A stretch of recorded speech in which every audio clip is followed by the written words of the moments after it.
Forward, but no.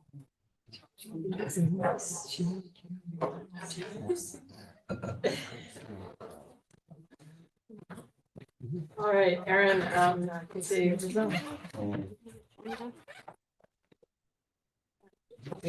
Minutes. Are we recording yet? No, I was gonna wait till you gave me the okay. I see that the clock in this room hasn't been changed. Oh, no, it is, it's 6 o'clock. Yeah, it is 6 o'clock, so. It's okay. Yeah. Right.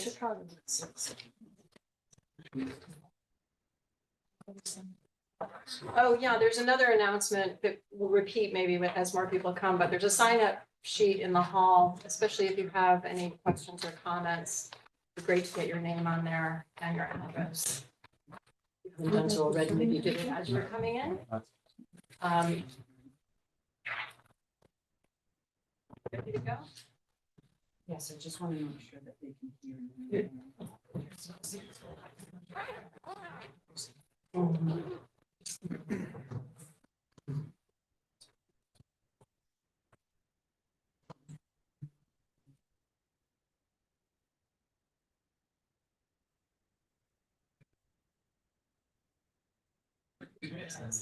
Oh, she is.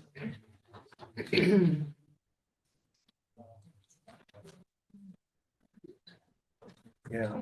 There are a few scattered seats. You have Not to a just single come in and person kind of smiling. The next door meeting room is also available as overflow seating for our Zoom access. Of course, if you're in that room and you sign up to speak, you're welcome to come in and speak and return. Yes. Well, we can also take questions and comments from people who are zooming in elsewhere. Yes, yes, we currently have 17, 18 attendees. Can you see that? Yeah.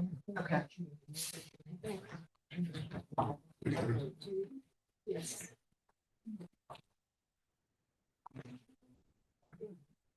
Okay, Erin, are you good to go? Yes, we're recording. All right. Welcome, everyone. I'd like to call this Thursday, May 16th, 2024 meeting of the Planning and Zoning Commission to order. First, just a few more housekeeping items. Obviously, we changed the meeting time to 6 o'clock to accommodate the huge agenda we have on store for us tonight.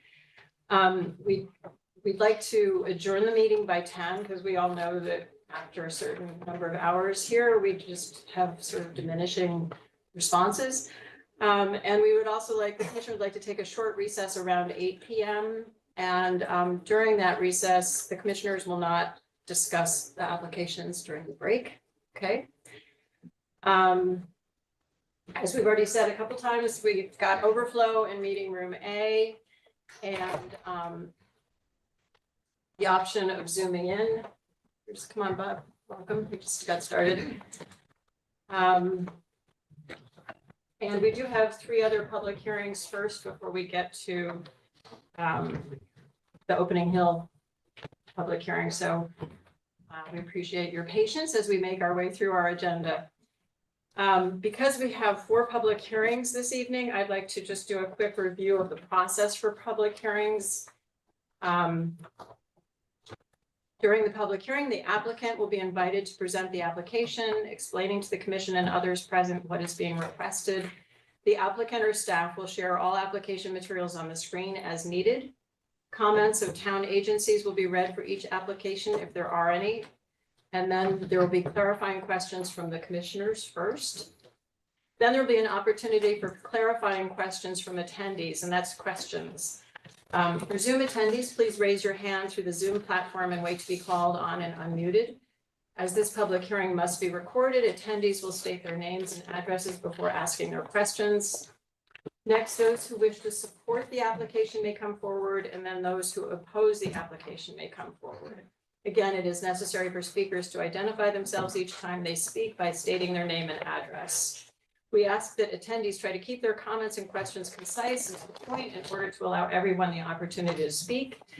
rather than repeat what others have already said before you, it's fine to just say that you agree with previous points, and that's then part of the record as well, along with your letters.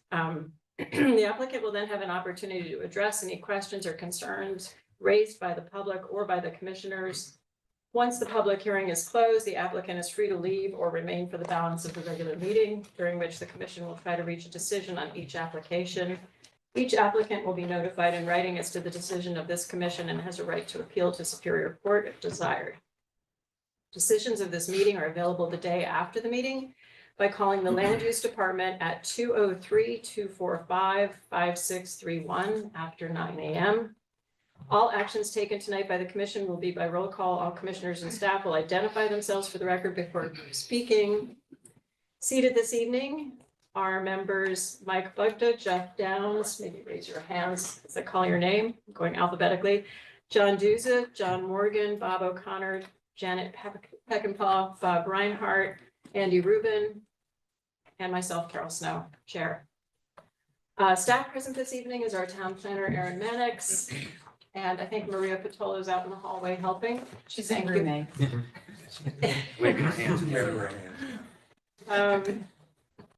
This meeting is live streamed on YouTube and will be made available on the town website for viewing. Additionally, I would like to ask that we treat each other respectfully throughout the meeting, and a reminder to please turn off your phones. And the town planner will now read the legal notices. Thank you, Carol. Notice is hereby given that the Madison Planning and Zoning Commission will hold a public hearing on Thursday, May 16th, 2024, beginning at 6 p.m. in Meeting Room C, the Hammonasset Room, Town Campus, 8 Campus Drive, Madison, Connecticut, 06443. This is a hybrid meeting, and attendees may also join via Zoom webinar through either the webinar link or call-in information below. The webinar ID is 915-8196-6735. Passcode is 452138. Call-in number is 646-558-8656. The following applications will be heard. Application 24-10, 6 Opening Hill Road and Indigo Trail, map 70, lot 1-1 and 1-14, zone rural residential 1, owner applicant, the Emily Hall Tremaine Foundation, Inc., special exception pursuant to section 5.4A and 3.4C for philanthropic and educational use of the property, which use includes arts, architecture, and other philanthropic and educational exhibits, meetings, tours, on-site residencies, events, studio and collaborative space, applicant's administrative office, and a museum/gallery store, all as more specifically and fully set forth in the statement of use and project description as amended, which is included with the application and on file with the Planning and Zoning Commission. Application 24-11 plus coastal site plan, 20 Advent Hill Road, map 37, lot 61, zone residential 1, owner Charles J. Corso, applicant is Thomas A. Stevens and Associates, Inc. Application for re-subdivision to subdivide lot 3 of Advent Hill. Application includes a coastal site plan.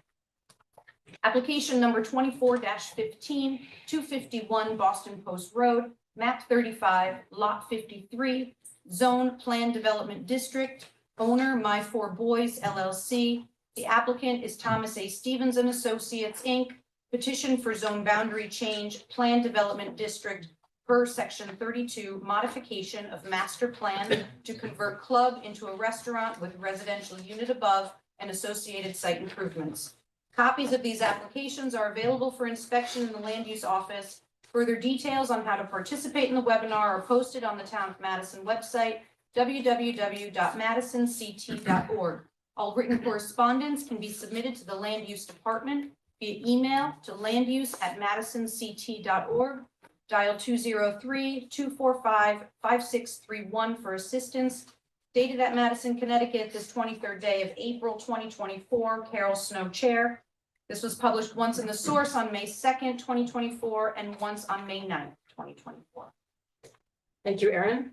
So the first item on our agenda tonight is 24-11 plus a coastal site plan, 20 Advent Hill Road, map 37, lot 61, zone R1, owner Charles Corso.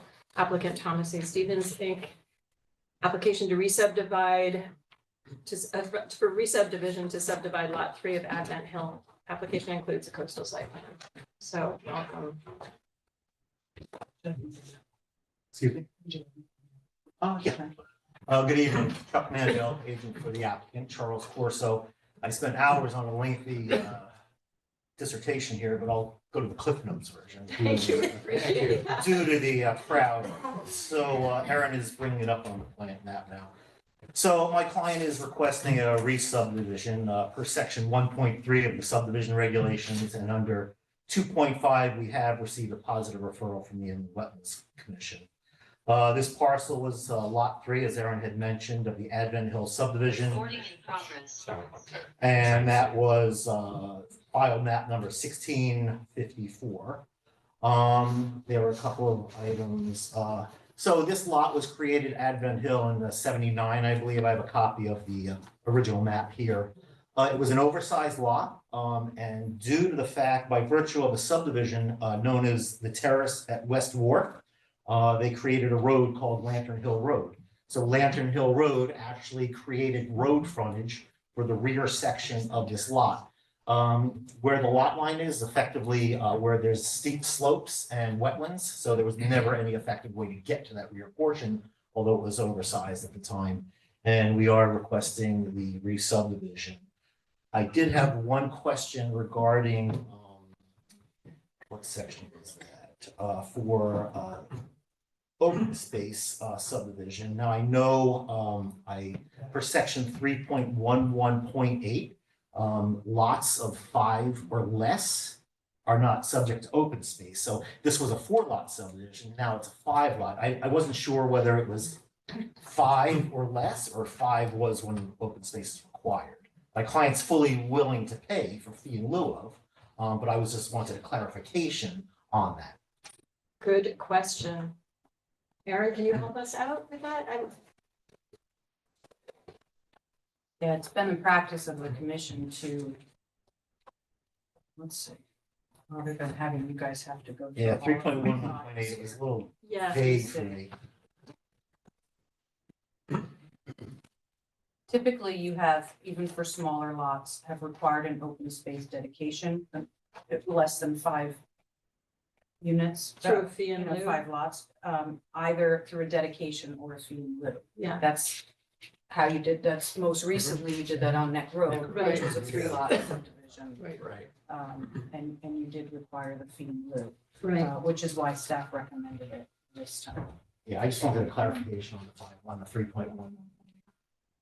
Yeah. Let me just. Thanks for asking. Screen. And I think that in future iterations of the zoning regs, we're gonna make that a little more clear. Yeah. And how we do it. Yeah. How you would assess the amount. Yeah, 1.8. like right now it's 10%. So shall Yeah. not apply less than 5 parcels. And I didn't know if it's 5.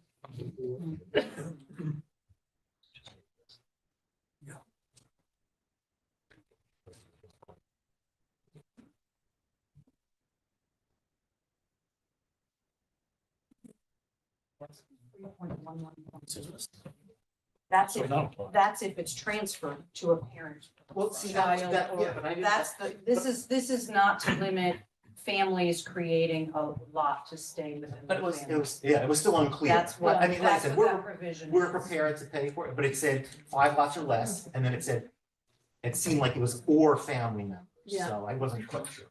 Well, it says less than 5 parcels, It which leads me says- to believe that's less than 5, 4, 3, 2, or 1. Okay, that's fine. That's fine. Right, Should be so clarification. fewer. But the, It should be fewer. That's more clear. the way this is written and it's reflected in the statutes is that when a lot is created for a family member, that is not going to be. It seemed like it That was is the that exception. or family. Which we've also had recently. Yeah, Okay, that's fine. thanks. That's fine. And that is it for me. Does you have questions? We did have B100A, we did test pits, I can support. Right, we saw that on the file. Great. Any questions from commissioners? One for me? There is an inland wetland report from the Inland Wetland Agency. Again, I went through, it does comply with zoning. The only difference, just to refresh your memories, between a subdivision and a re-subdivision is that this parcel was part of a previously approved subdivision. And the only difference, there's still administrative approvals by the commission if they comply with the subdivision regulations. It just requires a public hearing process. Thanks. And then did you want to? The coastal site plan? Oh, yeah, we're in complete upland. I mean, I think we're subject to that due to the inland wetlands on the lot. Otherwise, it's all true. Yeah. Some distance from the water. There were comments provided. It did get referred to deep just as a standard of your practice, Yep. not as a mandatory referral.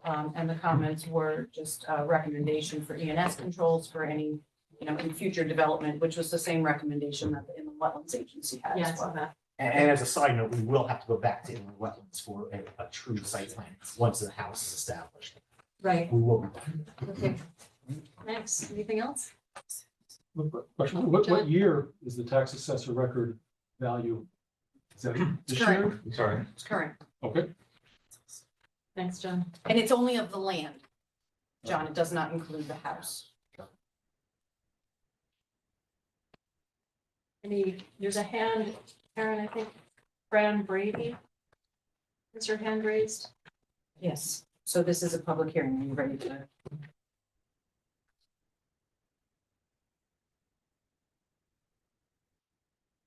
Fran? Yes, hi, this is Francis Brady, 108 Genesee, Madison. I had a clarifying question. Has anyone or will anyone estimate how many mature trees will be removed from, for this project? Typically, there's between 100 and 200 per acre. And and with the removal of those trees, will there be a significant impact on runoff down the driveway toward Route 1? Thanks, Fran. That's a good question, but I think you'll be back with a site Yes, plan. yes, we will And be that back. would be the Correct. chance. And to go into typically, the details. yeah, and the best management practices for stormwater management are to mitigate stormwater impacts. So most of the runoff will be, 100% will be contained on site. In fact, there was a vernal pool, I think. Yes, there was a vernal pool. We had Matt Davison look at that. His recommendation was 100 feet separation distance preventing the activity, and our site plan reflects that. Good, also. okay. Not seeing anything else. Anyone else? Are you? Fran Brady raised his hand again, Madam Chair. Okay, Fran. Yeah, sorry. Very first part of my question.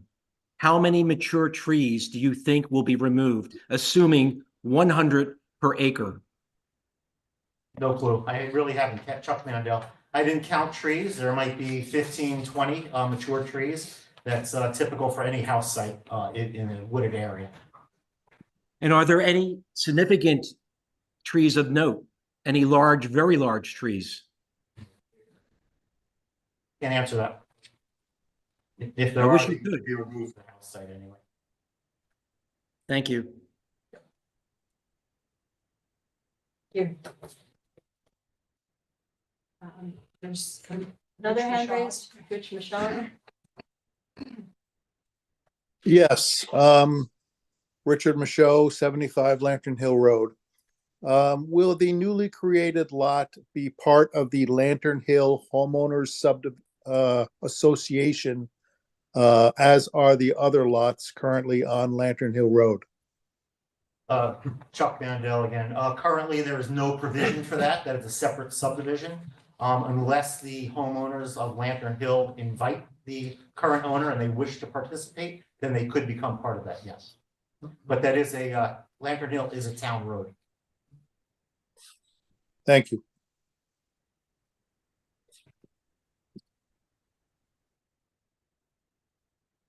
Further discussion, questions?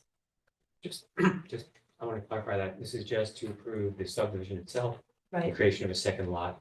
And you come back later with the site plan. No, that goes to That'll go to inland wetlands. Inland wet, okay. Yes. Right, Sounds there's okay. no regulatory Okay, review that's process for a okay, single okay. family, only if there Right. was, fill, I guess. Yeah, Only if it over met 200 the- yards of fill or met something. But Characteristic. take care of that. But Yeah. that was, and that was noted in the, draft resolution that I provided to you as well. So would someone like to make a motion based on the Sure. draft resolution? Bob O'Connor. That we adopt this resolution. Should I read it? Yes, please. Okay, I'll do this quickly. We voted that the Madison Planning and Zoning Commission approve application 2411 CSP period 20 Advent Hill Road, map 37, lot 61, zone R1, owner Charles J. Corso, applicant Thomas A. Stevens Incorporated. Application for re-subdivision to subdivide lot 3 of Advent Hill. Application includes a coastal site plan. Application is shown on map entitled Record Re-Subdivision Map Lot 3, Advent Hill, prepared for Charles Corso, 20 Advent Hill Road and Mansion Hill Road, Madison, Connecticut, prepared by Thomas A. Stevens and Associates, Inc., dated February 4th, 2024, revised to April 1st, 2024, with the following condition. 1, payment of open space fee in lieu of the amount of $22,790 shall be submitted in accordance with Connecticut statutes, section 825A. The Planning and Zoning Commission acknowledges the Inland Wetland and Water Courses Agency's report and notes that development of this parcel shall be subject to regulated activity permits. Be it further voted that the Madison Planning and Zoning Commission approve the above referenced coastal site plan application as presented with the following condition. 1, that prior to any site disturbance, soil and sedimentation control measures shall be installed to adequately protect on-site and adjacent coastal resources. The effective date of this approval shall be May 30th, 2024, and upon filing of the record re-subdivision map. Thank you. Second? I'll second. Any further discussion? All in favor to approve? Aye. Thank you. Thank you very much. Next on our agenda, we have 24-06, 1339 and 1341 Boston Post Road, map 31, lots 34 and 34-01, zone C.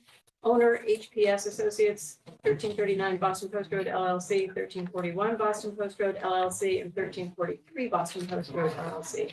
Applicant 1339 and 1341 Boston Post Road LLC. This is a special exception permit for section 6.1.2.2, 6.15.2, and Aaron, I think this is a typo again, 6.1.3G. I think it should be not 631, 613. Oh, on the agenda. Yeah, on the agenda. And the coastal site plan application to construct 2 3-story mixed-use buildings, 45 feet tall, with commercial uses on the first floor and 12 residential units on the upper floors, 24 units total, and associated site improvements. This is a continuation of the public hearing from April 18th, 2024. Madam Chair. Good evening, Jeffrey Beatty for the applicant, 20 Water Street, Guilford, Connecticut. We're here back before you this evening with some revisions that we've made to our application. We, you may recall at the April meeting, there were some comments made, or concerns raised by the neighbor at 1333 Boston Post Road. And had an opportunity to meet with Ms. Mannix in the interim and discuss some other concerns that were brought to our attention. And we've made revisions to the plan, which we'd like to share with the commission this evening in the hopes of getting some feedback from the commission as to, are we in the right direction? Are we more comfortable with the application? That type of thing. So we're not expecting a vote this evening. It would be nice, but we know that there's a lot going on, so we're not expecting any sort of action this evening. I'll, like Mr. Mandel before me, I'll try to be as brief as I can to move through the agenda. So the first major change that we made to the proposal is that we reduced the height of the buildings from 45 feet to 41 feet. John Matthews is here with me, and my client, Mr. Rano, is available Zoom to address any questions that may come up. But the height has been lowered to reduce the size of the buildings and hopefully reduce the concern about they were somehow overwhelming or excessive in that regard. This is a secondary reduction. We've reduced it From last. from last time, correct. We believe that the lower heights, along with the landscape design presented by Mr. Cunningham when this process started, will, particularly with regard to the view from Cottage Road, be have less of an impact on the Cottage Road residents than the number of tall trees that Mr. Matthews has a photo of. If we at some point want to see it this evening or the next meeting, showing that with the trees and the reduced scale, we don't think that it's a setback. We think that the height will be less imposing on Cottage Road. We also met with Ms. Mason, who is the owner of 1333 Boston Post Road, the Hammonasset package store site, and her engineer and her attorney to address her concerns. And what we've come up with is an agreement where we will install signage should the commission approve the application, directing commercial traffic not to circulate behind her store to exit from the premises, but to travel north towards Cottage Road if they're making a delivery, and then loop around the back of proposed 1339, 1341, and then come out by 1343 on the Boston Post Road. Yes, I'm sorry, I'm trying to picture how that goes. So that's gonna take them, they're gonna not off Boston Post or? They would come in off of Boston Post Road between the package store. This is for the deliveries that will be coming primarily to 1339. Right. So they would come in off the Boston Post Road toward, between where the package store is now Okay. and where 1339. They would go straight back. Okay. And then there would be signs placed adjacent to the loading area, directing them saying no left turn onto 1333 and directing them north towards Cottage Road to then loop around the back of 1339, around the back of 1341, and then come down between 1341 and 1343 to get back out to, or past 1343 as well, Yeah. to loop out back onto Boston Post Road. If there were traffic coming from the other direction, if someone came in off of 1340, out of the Boston Post Road to the east of 1343 and went up to the rear of the parcel around 1341, around 1339 to make a delivery coming that way, there would also be signage saying no right turn behind Ms. Mason's behind the package store. They could still go straight out to the Boston Post Road, but they wouldn't be able to loop around the back of her store. And so that. So it's no longer gonna be one way? No, it's still two-way. It's always been two-way. Behind 1341. That what originally was one way, but last time they said they changed it. We've changed it, we've widened the road. to make it two-way. That's right, I remember that. Okay. And that was in part to improve the traffic flow, but also at the request of the fire department to make sure that the fire vehicles could navigate There are around. actually some maps available that show the fire truck options, I think. That's right. Aaron, if you could pull those up. You know, Yeah. the files are significant. Or I don't know if you have it on phone or if you have that one. Well, I have boards, but none of that. she has our site plans. Well, I'm thinking of the fire truck access that showed different, it was a study, it looked like a study that was done, showed all the different options. I have it. Great. Thank you. And all the parking spots for trucks, loading and unloading are still the same. Correct. Yeah, that's great. So those are all two-way now. We also, in the agreement with Ms. Mason, we're incorporating language into the leases. We're agreeing to incorporate language into the leases with the commercial tenants that will require that their commercial deliveries be made to the front of the building rather than along the side to the extent possible. If there are some things that they need to use that loading area, then they'd be able to use that. But again, we would have the signage in place to direct them north towards Cottage Road and loop around the backs of the buildings to come out by 30. It's all about the mixed use retail. Exactly. Yes, on the first floor. And have you gotten all these agreements in writing? We've exchanged documents in writing. I sent a draft to her attorney last week. He responded with proposed revisions to me at the beginning of this week.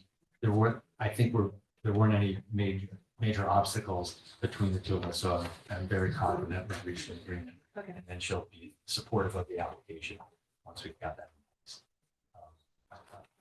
As though it's not, there's fine strokes negotiations, but not anything. Theoretical. We're in agreement in principle. We've also relocated the storage area in the buildings to raise it up off the first floor, and that increases the commercial space in the buildings by 500 square feet. And that storage area is going into the residential areas, and the result of that is that 4 of the units are now going to be single or 1-bedroom units as opposed to all of them being 2-bedroom units. That has our understanding is that the 1-bedroom units only require 1 parking space per unit, which also increases the number of available parking spaces to the site, so that we're not over the threshold as we were when we were last before the commission. We do, as the commission may recall, we do have the cross-access agreements to use the parking on the neighboring parcels. But exactly right. So with the change in 4 of the units to single-bedroom, 1-bedroom units, and the increase in the commercial space by 500 square feet, that lowers, we're still above the 200% ratio, Yeah. but we're not as far above it as we were previously. So what ratio is it now? When you add the two together, we're about 45% over. 200, not 290% or 200%. The chart, yeah. Just consider it, but we're still over by probably about 45%. Significant. Exactly. But as the commission recalls, you have the discretion to waive that requirement if you feel that the ratio is not going to have a negative impact on the commercial development of the site and provides housing to address housing needs within the town. So while it is excessive, we've made an attempt to lower it. While it isn't excessive. 10 copies here, Jeff. Okay.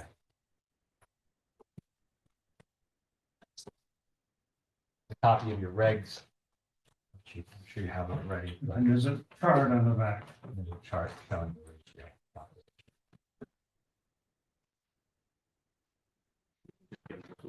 Okay, great. Yeah. Thanks. Thanks. Want to make sure everyone gets one. So, yeah, if you make the finding under your regs that the additional housing helps diversify Madison's housing portfolio and doesn't substantially erode the commercial development. You're one of potential those district. for Aaron. Oh, okay.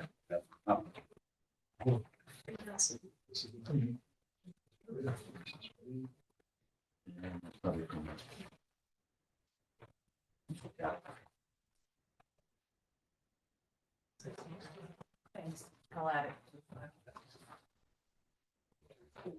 And given the fact that there's already been commercial development on 1343, 1347, 1333, and there will be commercial development that's consistent, we believe, with what's been developed on those. I would argue that the commission could feel comfortable saying that this doesn't, this ratio, the excess ratio doesn't negatively impact the development of the commercial potential of the district. We also reduced the number of seats in the restaurant from 114 to 100 with the potential, if we need to go down a little further. That lowers the number of parking spaces also, because we're required to have 1 parking space for every 4 seats and for employees to serve the customers at the restaurant. So with that reduction, we believe we're below the threshold where we would need, either at or slightly below the threshold where we need a waiver of the parking requirement, that there be sufficient parking on the site to serve the needs of the proposed buildings. Do you have those calculations? Mr. Matt, parking calculation. Yes. I do want to just, But not the calculation, just something. Yeah. When you, What's the calculation? On the site plan, Aaron, if you could, It's the cover sheet. Might not be. Yes. One parking space per 4 seats, plus one parking for every person normally employed. Right. It's 8.1.4. How many Aaron, can you bring employees? up CS? we're estimating there to be 10 employees. 10 employees. 10 employees. On the architecturals? Yeah. The first sheet First sheet. on your composite. Yes, it's down. And if you go down below, right there, on the bottom left, that small box in the bottom left, that's the number of parking spaces needed. And how it balances out.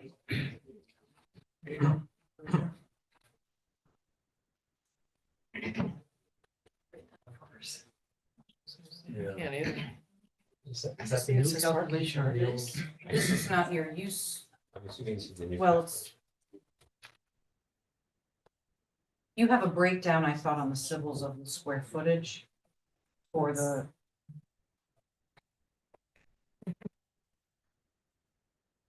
For the individual. Rather than, we can get that information. Okay, great. Because we're We gonna will be be going forward. extending, We're gonna, okay. we're gonna be extending it. I'd rather give you the correct number, but we are reducing it to We appreciate that. either at the limit or slightly below. the limit. Which one is, what's that, parking? Didn't you also say, Jim, maybe mixing this up, didn't you say because of the commercial lot next door, that there could be some overflow parking in that lot?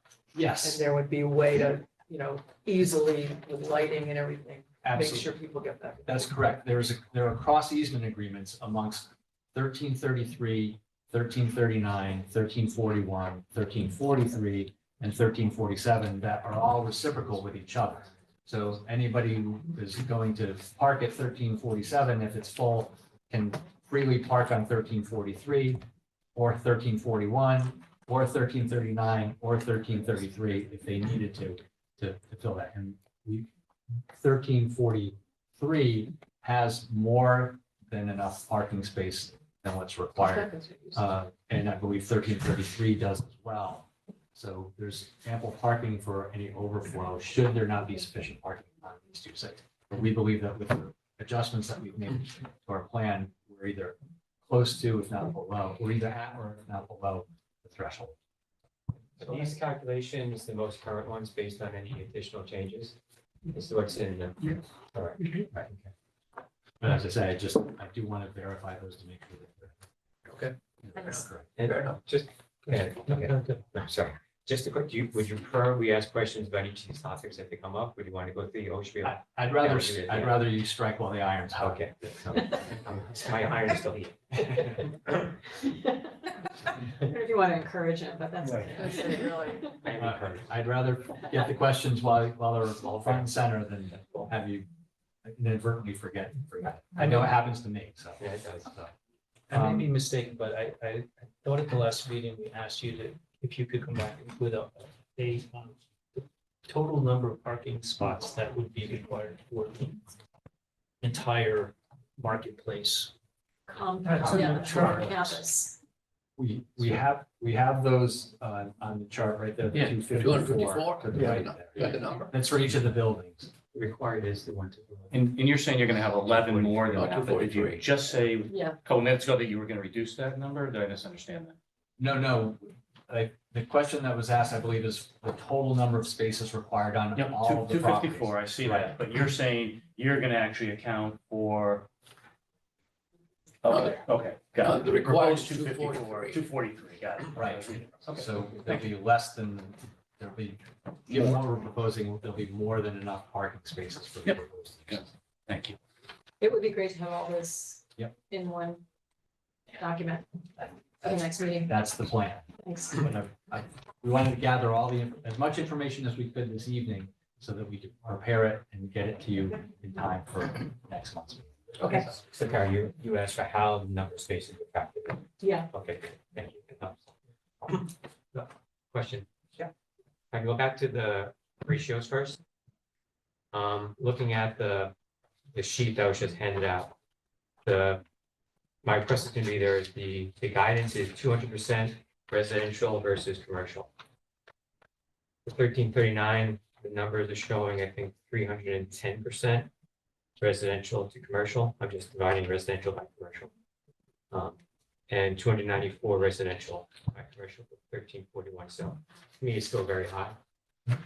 So if there's any way to look at how to reduce that further, I'd like to get it as close as possible to the 200. So I'm going to give you No, the exact count here. I, Make life easy. that's Save us some exactly what time. I was hoping for. So I'd like to get back to 200. I'm not sure how to do that with 2 floors of residential space, but that's my request. Is get it close to where it's supposed to be. Because the requests are, there are multiple requests for going above and beyond what's in the guidelines. Regulations. Thank you. So if you do that, that's great. Sure. Because it's a little different than it was before. It's not that great. On the parking, I think the parking, I can figure out how to make it work, but I have a couple of questions, possible concerns, because what I'm looking at is trying to ensure that the commercial entities have adequate space to bring customers in and allow them to park. And if people can't park, they're not going to go and they're going to fail, and that's just the worst thing that could happen. When I look at it, I do it, right? So I looked at I made some assumptions on what spaces were assigned to what buildings based on the numbers you had in your chart. And while the numbers do flow, there are some spaces which are just not amenable to sharing. The spaces on the far right, even almost all of 1347, they're not going to work for 1341. They're just too far away. So that's my thinking is it seems like while the numbers work, the practical application of those numbers to day-to-day life are not going to work. And I'm trying to protect the commercial aspect of it, not the residential part. I want to make sure that when I go to the little shop at 1341, I can park within an easy walk, especially when it's raining. And that's the reality of it, right? If there's no spots and I have to park at 1347, I'm going home. Okay, so that's lost business. We don't want that to happen. That's the intent of the 200% parking. All of that, the intention is to protect the commercial aspect while allowing us to have some homes built into this as well. I'm all for the general concept. What would be a reasonable blocking distance? I started to play with that, but then I realized it's not up to me to figure out what makes the most sense. Someone else should be able to do that. I mean, is there a threshold of what's too far to walk? Depends, right? Depends where you go. The weather, you want to get a cup of coffee. Something else. But it's just in general, and what I'm trying to do is interpret the guidelines. So part of that then is, will spaces in the parking lot be assigned for commercial entities? And the second part of that is, will spaces be assigned to residential units? Right. We're committed to identifying the spaces, particularly at the northwest corner and behind 1341 as residential for residential use. Right. Not those empty spots. Correct. It would be to direct most of the commercial traffic to Boston Post Road. Will the apartments have like a dedicated spot with their number on it? I can get back to you on that, but they would dedicate, say, for residential use. I don't know if the plan is to make condominiums, so that may be part of the common element. Right. I mean, if it's supposed to be luxury condominiums, if it's a luxury condominium, I want a space with a number on it, so I can always park. I don't want to fight, right? So I'm thinking practical implications. Okay, residential assigned, residential parking, and then some way of understanding what the numbers were, but I think the geography may not. So some take a run at figuring out how we show which spaces are reasonably shareable. Okay. And then we can do the math. The numbers I think work. I just want to make sure we do it. Okay. And then that'll help me protect the commercial aspect. And I'm my client has mentioned this before, particularly in our discussions with Ms. Mason. I'm fairly confident he'd be agreeable to putting signs up that say for commercial, for customers of 1349, yeah, stuff like that. 1341. Yeah, that type of thing. Okay. That's where we're going. Right. I want to go to the store, at least I got that. Yep. Okay, cool. Who's my iron? For now. For now. So I spoke about the reduction in the number of seats in the restaurant. And we've also, at the last meeting, the health director had asked that we conduct additional soil testing. We've done that.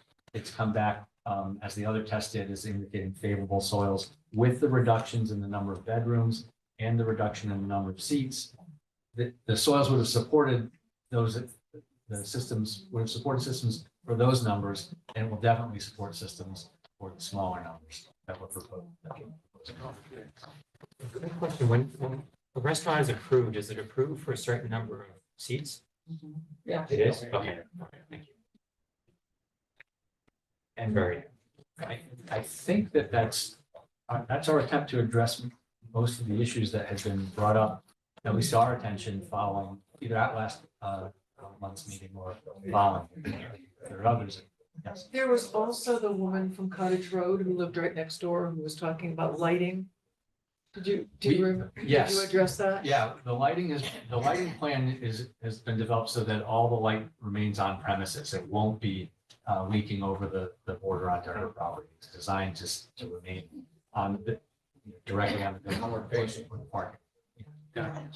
So I just want to add that I'm also not comfortable with the 41-foot height. Yeah. I think it's still too high for that area. Sorry. I'll let Mr. Matthews address that. What is going to suffer? I mean, what's suffering with 4 feet less now? And if Carol wants even less, I mean, what would suffer from that?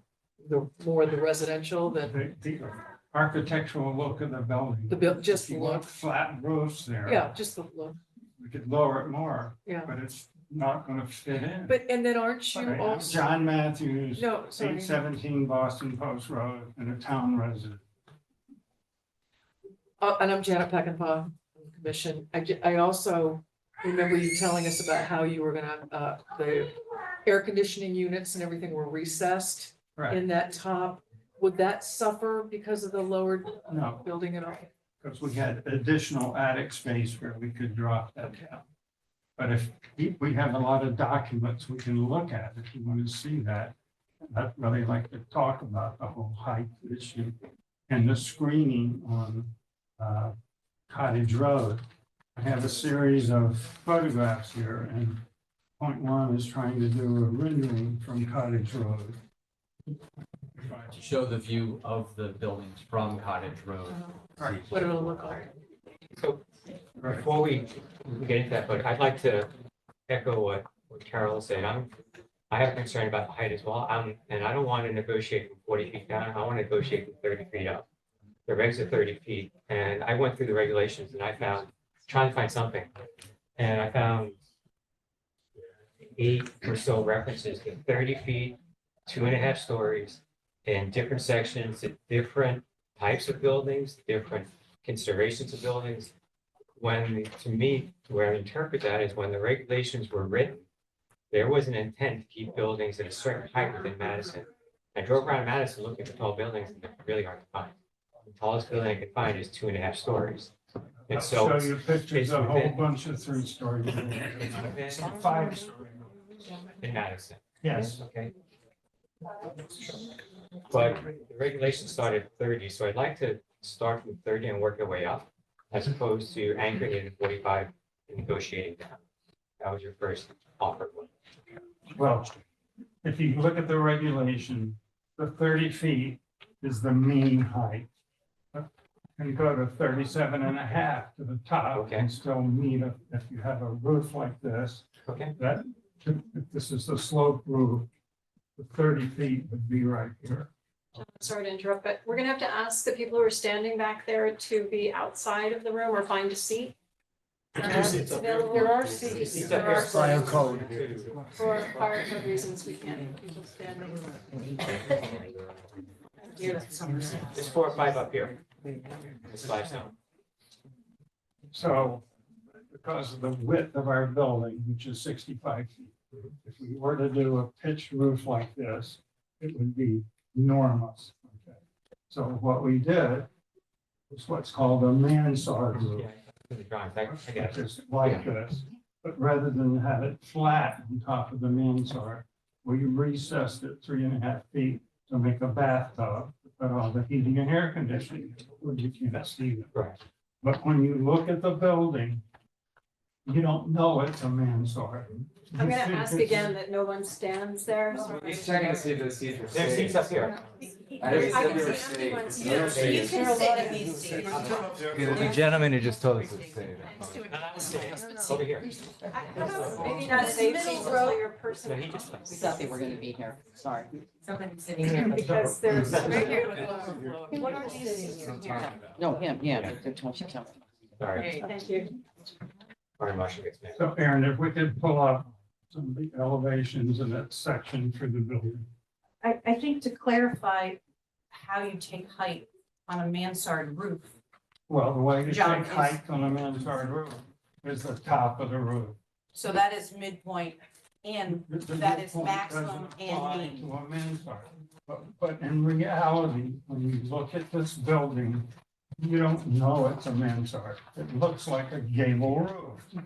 And the average of that is 37 feet that we have, if you look at it that way.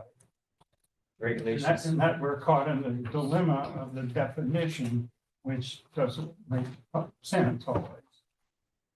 But you guys have the ability to go up to 45 feet. It's not cast in stone that it has to be. Yes. So, But there are some neighboring, for example, building at 1343 is above the well. There's like a cupola that's higher. Right, exactly. Yeah. And so The- this, the ridge on 1343 is 41 Yeah. half feet. So So there's an 1343 elevation drawing that shows how we meet the same height as that ridge. And When when you the look most at of the those building, buildings. you think it's a gable roof, even though it happens to be a mansard by definition. it's decorative. It's And perfect. then what we did is we reduced the size of some of the porches to make the elements smaller, because some of the gables over the porch went above the 4-foot reduction. Now they don't. Everything is down, 41 is max. So that's And that- different than and what that we saw section- last time. Correct. Shows that, And has this latest revision been before ACA? Yes, Yes. we were before them Tuesday night, they approved it.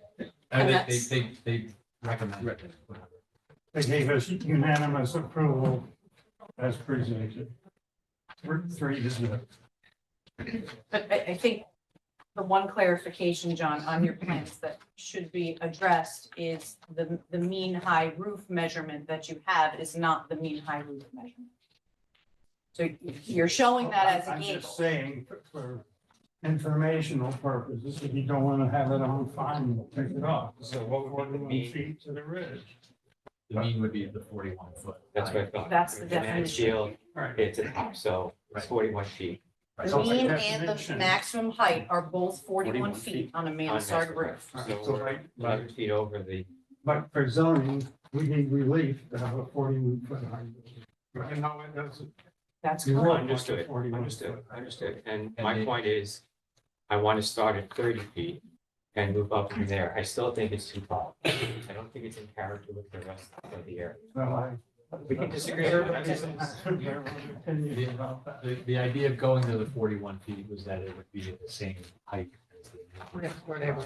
That's 1341. Repeating mistakes. It's 1343. That's right, 43, And that's a 3-story building. by which the is way, that by sort your of own Greek definition. revival, Right. now a dermatologist, residence is above. Correct.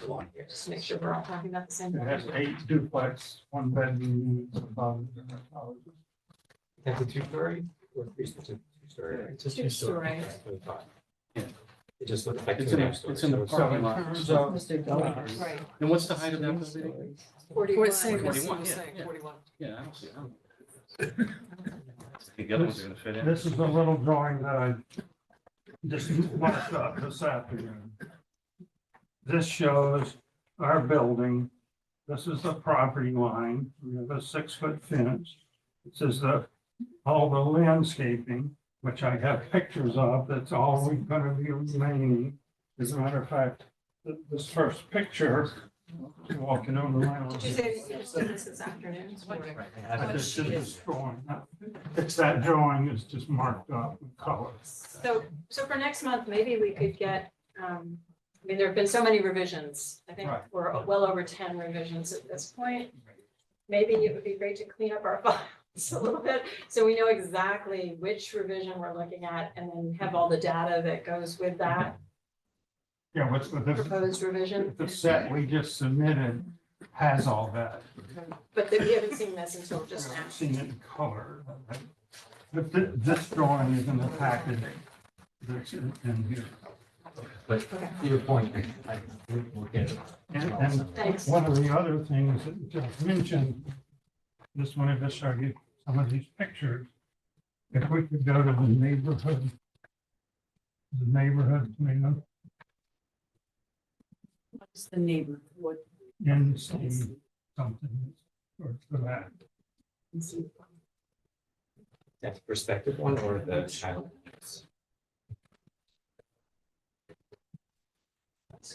The section looking at Cottage No, Road. It's a site plan,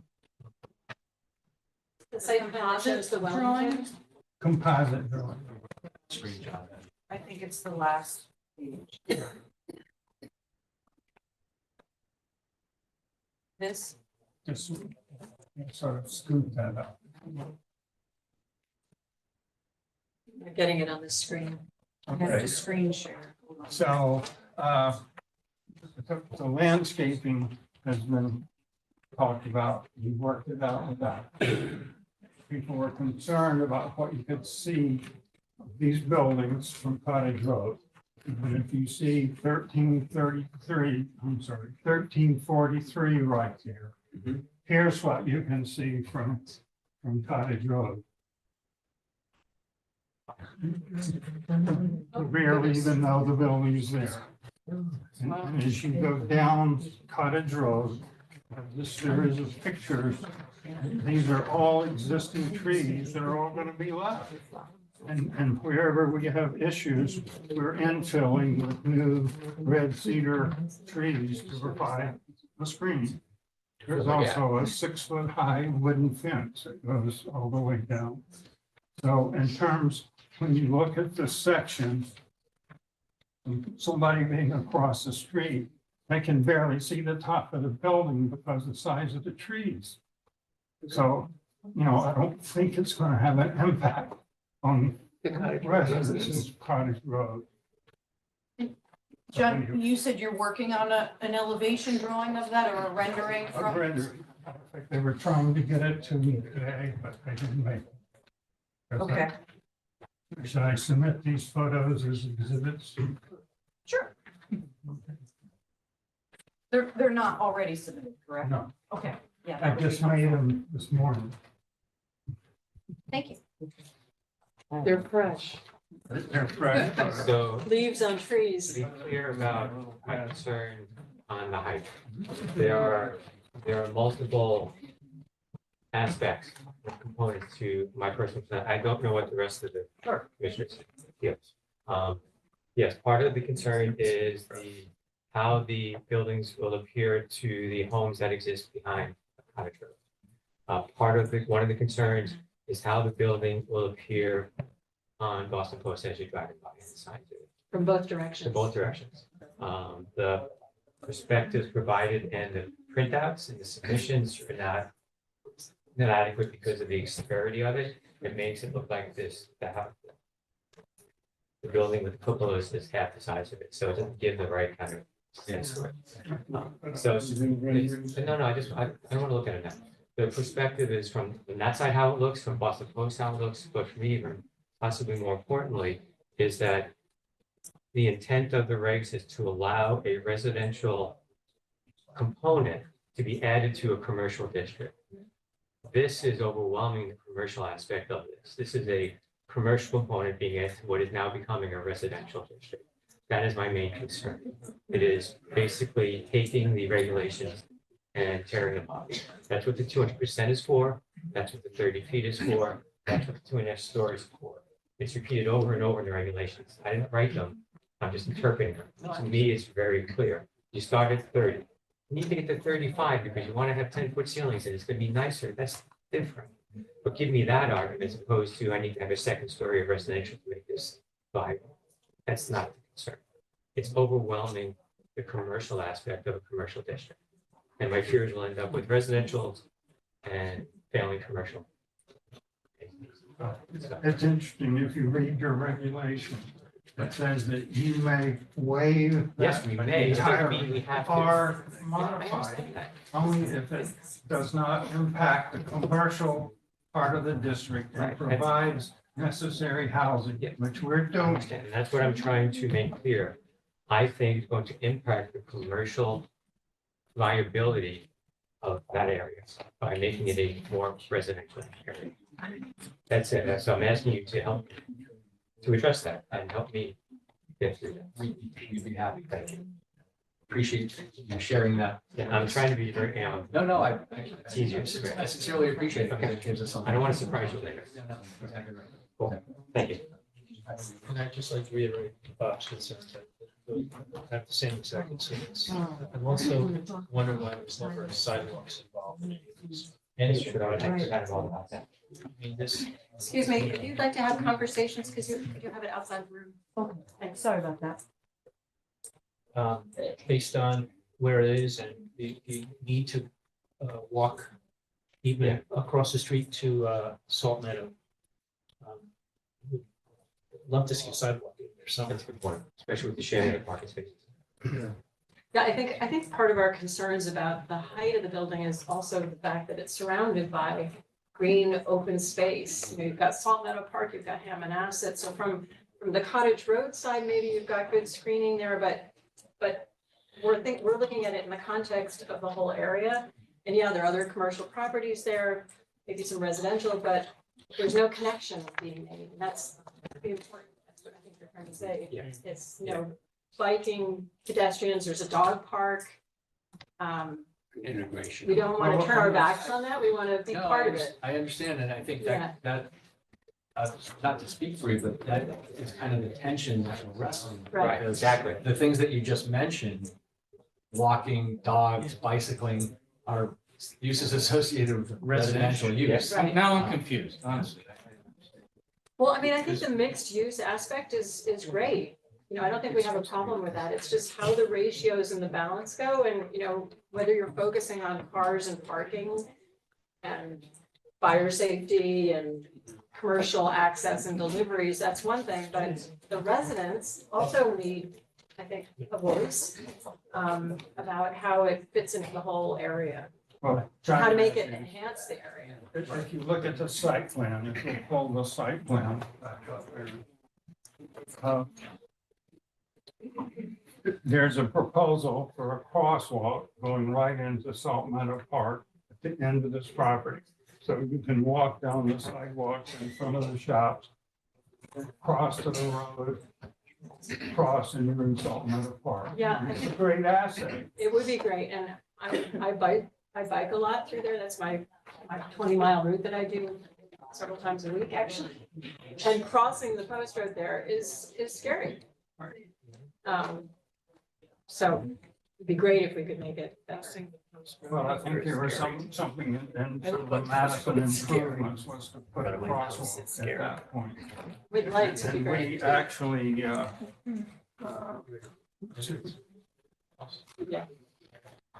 The town has some crosswalk if you look right there, there it is. proposals pending. You- I can get that information for you.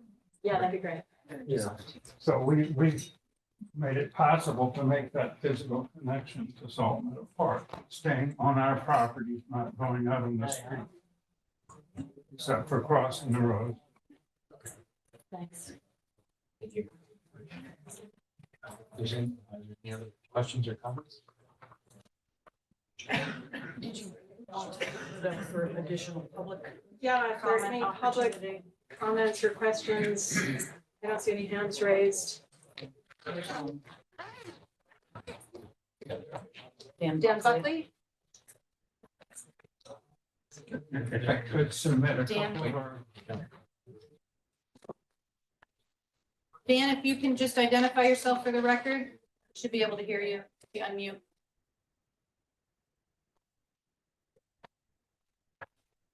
He's got a mute. I think you're muted, Dan.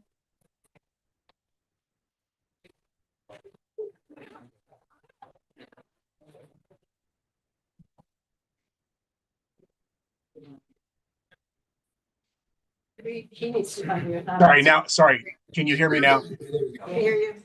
Yeah, my name is Dan Buckley. I live at 103 Cottage Road, and I really want to thank the commission for its concern for this proposal. Yeah, I live down the street from where this is going to go in, but it's still across the street for us. And also, I really applaud the commission's concern about the height regulations. I did write a letter on April 26th. I don't see it in the public record, but maybe I just wasn't looking in the right place.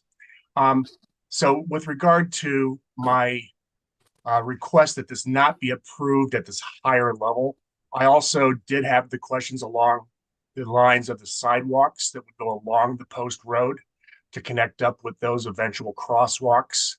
And then my final question, I haven't heard the answers to the questions that were raised very well by the commission last meeting regarding stacked studies, regarding traffic studies that were going to be impacting Cottage Road and the surrounding roads due to not only this development, but the current development at Wellington, as well as the one that's proposed at the end of Cottage and Cottage and Mill. So this is really, a big concern to the residents. Again, there's many people, this is a beach community down here. There's many people walking, they're going across the street to the beach. They're using the road because there are no sidewalks there. And any kind of increased traffic is going to be a safety concern. I did hear the traffic engineer talk about, well, you can really pretty much go up to like a level D and it's, considered within realm. Well, that's sort of like turning the volume up to 10 because the button goes there. And I think it's really sort of valuable to keep the character of what we try to live in Madison. And this to me is excessive. So I just want to thank the commission for your concern. I do appreciate it. I also appreciate the applicants' efforts to do this. I know it's probably a life study for the architect to get this passed, but it shouldn't have to be something that everybody suffers from. So thank you very much. Thank you. You remove the egress location on Cottage Road to the facility, right? There was, when it was originally approved in 2004, there was an egress onto Cottage Road. There's one there now, behind 1343. Okay. That exits out. Our initial thought was to have a breakthrough for fire and emergency vehicles to come in behind 1339. But in conversations with the fire department, they said that that wasn't necessary. So we've eliminated that from our plan. So there's no additional entrance onto Cottage Road behind the parking lot that would be serving the residents of 1339. So we wouldn't be changing any of the existing access points onto Cottage Road. In my opinion, and I'm not a traffic engineer, but my expectation would be the Wellington project and the other projects on Cottage Road will have a greater impact on the traffic on Cottage Road than what we're proposing. John Matthews, I just want to respond to the fact that there are no three-story buildings in town. Here's a three-story building, here's a huge three-story building on Bradley Road. Here's another huge three-story building on Bradley Road. Here's a four-story building on Wall Street. There's a 5-story building down at the hotel. Downtown district. So that statement about there's no 3-story buildings Sorry, in town. Along, I think along the post road. Actually, I've ridden all the way across town and I couldn't find one. So, on the post road, on Route I 1. stand corrected. All right, well, this has been really productive and helpful, I Been hope. very helpful for us as well. Thank you. I thank you for your time and everyone And, in the room. I think we need to request an extension then to have, we were going to propose, another hearing on June 6th. We are hereby requesting that extension and I'll follow it up with a letter to the meetings for the Okay. file. Super. Excellent. Thank you. But thank you very much for your time and your questions. Thank you. Thank you. And thanks for coming early. Oh, yeah. All right, next we have 24-15, 251 Boston Post Road, map 35, lot 53. It's a planned district development, owner My Four Boys LLC, applicant Thomas A. Stevens and Associates, petition for zone boundary change, plan development district per section 32, modification of master plan to convert the pub into a restaurant and residential unit above with associated site improvements. You missed me? Do you like that we're doing this early for you? Yes. Good evening, Jeffrey Beatty for the applicant. 20 Water Street, Guilford, Connecticut. A second, make sure everyone's sitting down, please, and not standing in the aisle. Thank you. Maybe not block the doorway. So loud. And not talk. Anything else? Reading is allowed. A fan would be great. Can we just get a show of hands if anybody has empty seats next to them? We have several people in attendance that are in the hallway, and for fire marshal regulations, we can't have everybody hanging in the hallway. So we have, if you have an empty seat next to you and want to raise your hand, you can have a seat. Otherwise, we have one more application.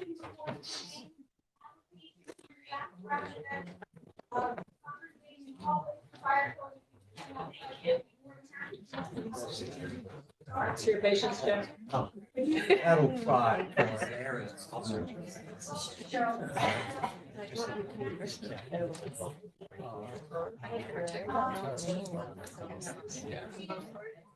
We were against the chair. We were against the chair that had gentleman sitting, leaning up against the chair. Yeah. So, the aisles have to be open for fire. So that's hybrids, that's why we guys in this room as well. You know, you have a few people sitting in this room while you're waiting. She was in the other one. Or she- Oh, yeah. Yeah. In the hallway. So. Maybe because there was It was a comment. Yeah. I didn't see any.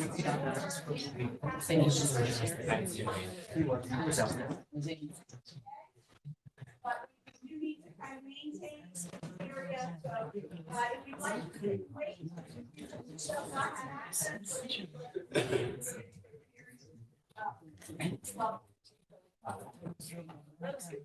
You could. If you have other applications, we ask that you see your voices down before we get to that meeting. So if you'd like to have a conversation, go out.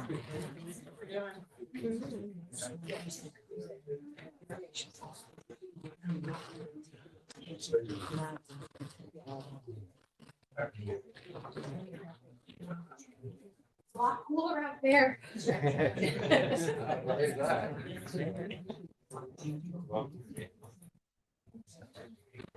Move the meeting outside.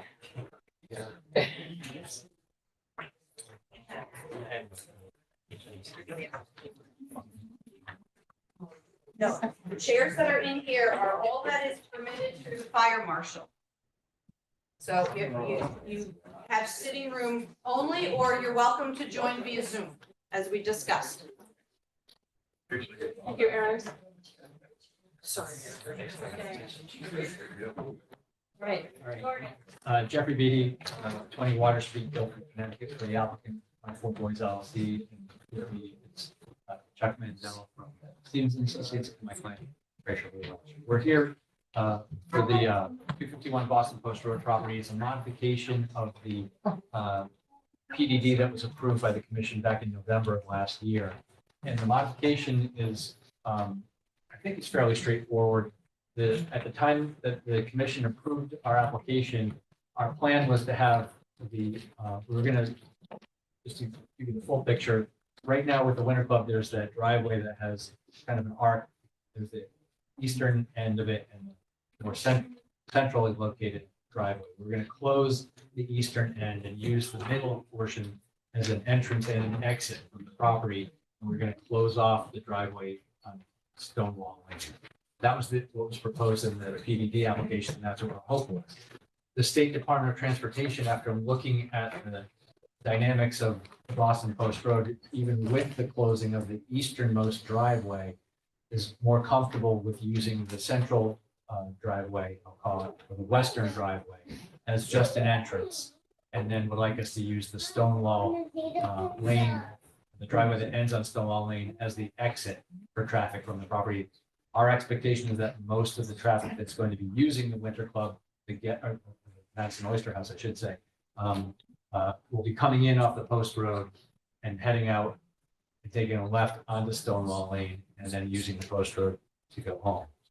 Other than the folks who live off of Stonewall Lane. So our expectation is that the impact of this amendment is going to be very minor.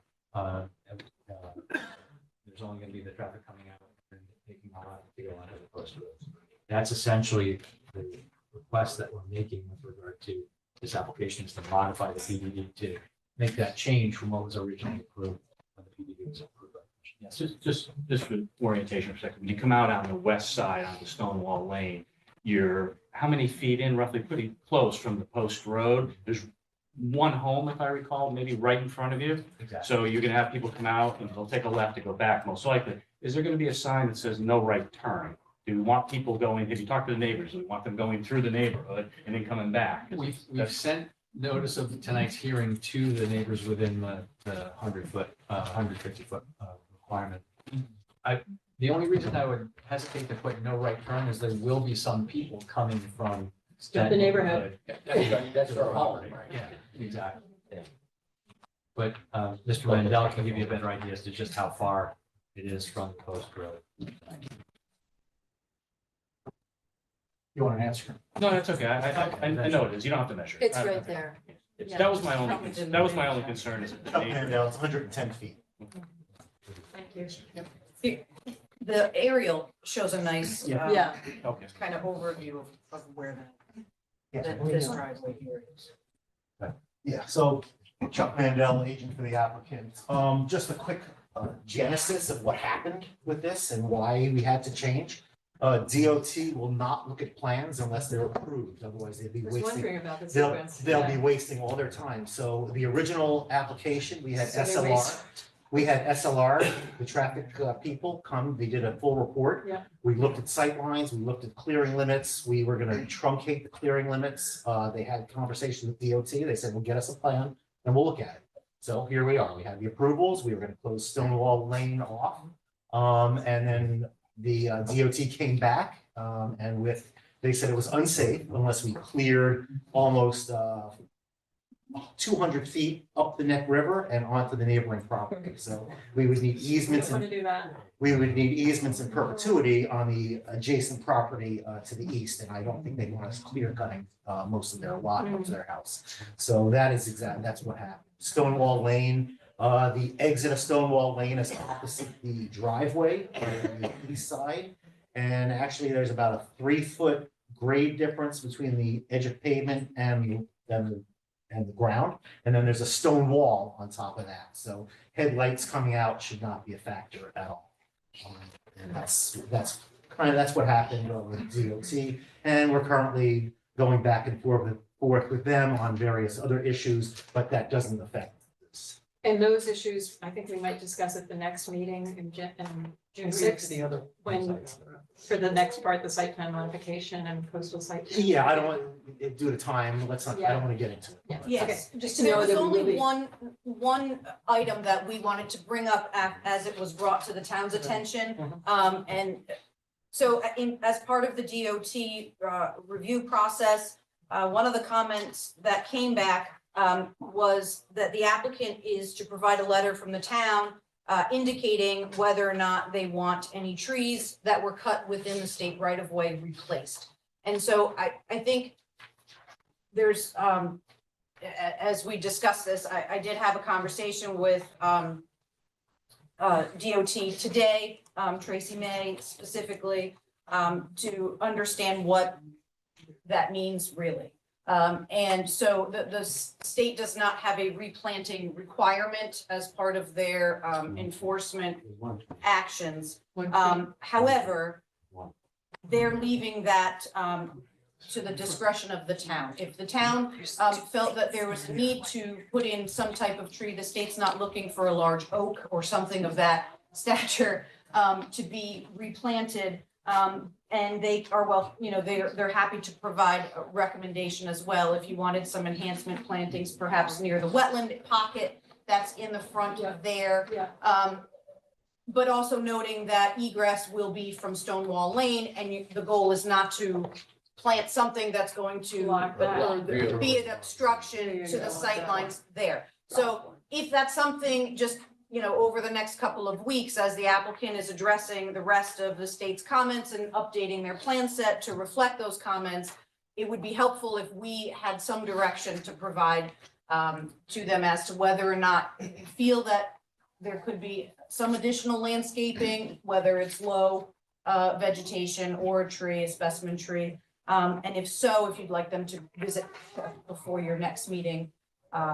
Just wanted to kind of put that out. Landscaping plan. There would be an update, right, and I guess Yeah, you so, can yeah, speak yeah. to the stone wall. Are you affecting, by leaving that driveway, are you affecting any of the proposed landscaping No, that was there? so we That have was John supposed to be there. Cunningham's original plan. Yeah. We're not planning on changing that. Yeah.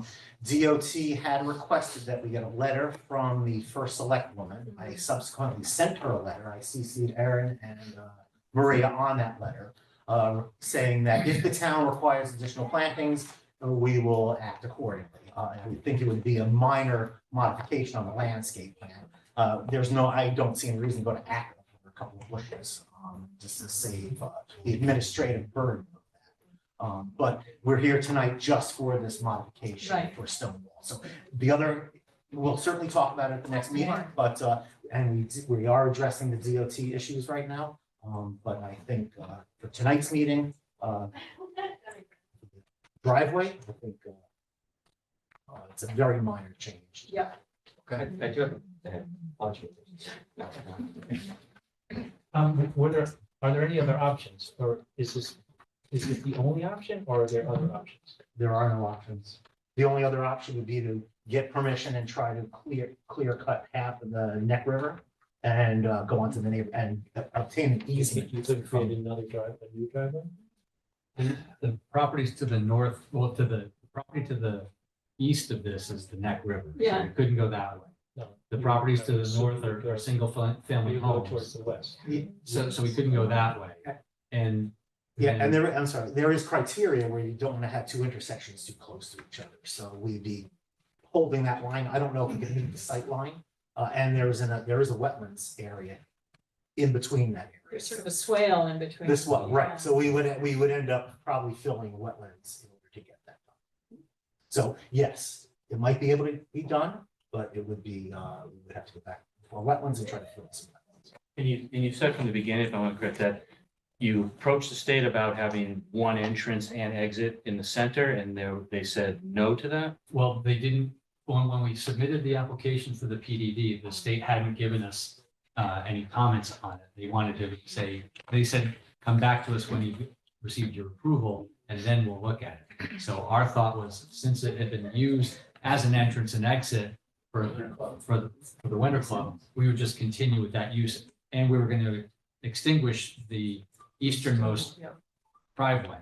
I didn't mean where it used to be, but I'm saying now, and there's a center there, is there enough room where you can have that be the entrance and the exit for both? So if you're coming in, it just, that's it. There's one entrance in, there's one entrance out. that- It's just gonna take up more space in the middle of the lot. Right, that's where we're on a wetland, we would be filling wetlands in order to achieve that. There's a wetland pocket that's right. No, but not in the middle of the property towards.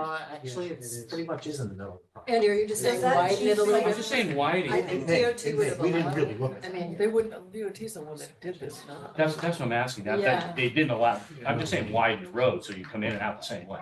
No, they would not allow that. Well, Okay, and that's what I also was keep in mind that the state owns that property. So Understood. we need to get their permission to make a new cut. And they won't give it. And Well, we haven't asked, but my expectation is. It's very difficult dealing with DOT. There was an issue with the wall also, so they, I want to talk about that at the next meeting. okay. Yeah. Really? It was a blue stone, I said, Yeah, we'll talk. these stones together, 5 inches in state property, they want the whole wall to be taken down. Francisco, we'll talk about that. Next meeting. Sorry. Okay. Interesting. So this is just to approve the change to the PD. Do you have another question? I'm assuming the sight line is based on a calculation with speed and curve. Is there an option to ask the state to reduce the speed at that point? So the state right now is in some program of zero accident, zero, so they are inflexible with sightlines right now. Totally, they're. Well, I'm asking, could the speed limit be reduced? Oh. Don't know. Change the calculation on the Yeah, side. no, we had not asked that question to DOT. Changed the state. So, no. It's already 45, so. Are you talking about a Boston Post? Yeah. Does that change the sightline requirements if you reduce the speed on the road? 35. And there, I'm not a traffic engineer, but there are two elements. One's the posting speed and one's the speed that people actually go. Yeah, I can tell. So they actually use the speed. They're usually going 50 at Yes, least. they apply safety. There's a safety factor involved, so. But worth asking. Good question. I have a question, and it's not related to the driveway. We can work through that. But I have to ask it, item 5. And maybe this has to be addressed at the next meeting, the DOT letter. Where they label the trees that were illegally removed. Yeah. I have to, it's the elephant in the room. I have to ask for an explanation as to what their understanding of these trees being illegally removed, or what they're saying is, why are they saying that? Yeah, so when they first opened up, there were a series of dead trees all the way to the west, that were dead and dying trees. So those were removed. I think the tree clear was, we talked about sightlines early on, and we thought, I think the woodcutter was a little overzealous and started removing a tree. So there was one oak tree that was removed. The other two were still remaining. There was 24, 28 inch, I don't remember the size. So we have identified it on the plan, and subsequently we are before first select woman and see if she wants that. Yeah, I think it was a hickory. I think that's what was shown on the plan. Oh, maybe it was. Yeah. Maybe it might be misleading. I'll figure it out. I could be wrong too, but Yeah, okay. They're deemed It's the one you were illegal talking about. because You're- encroachment permits Yeah. were not obtained. That's right. Correct. And DOT typically, when I did, and I also spoke to Tracy May early on, she said she didn't care about trees. They want to get everything out of the right of way. Walls, everything. They want clean right of way. So she said the only thing we failed to do was to ask permission Notify. from the town first. So we did not notify the town. Typically, what happens in the permit process, if DOT is issuing an encroachment permit that includes the removal of a tree over a certain size DVH, they are required to notify the municipality of that removal. Because the trees were removed without permits, the state did not have the opportunity to notify the municipality. And I think that is what's triggering this item number 6 in the state's letter to give that opportunity for the town to be heard with respect to trees in that particular area. And our client, Fraser, is willing to go ahead and do plantings. They don't want anything. If there are plantings that the town would like to have put in the right of way, then the applicant would be responsible for entering into a maintenance agreement in perpetuity with, or the property it'll run on the land records with the state. And they have standard language for that. as is any other structure or landscaping. Which they don't. Thank you.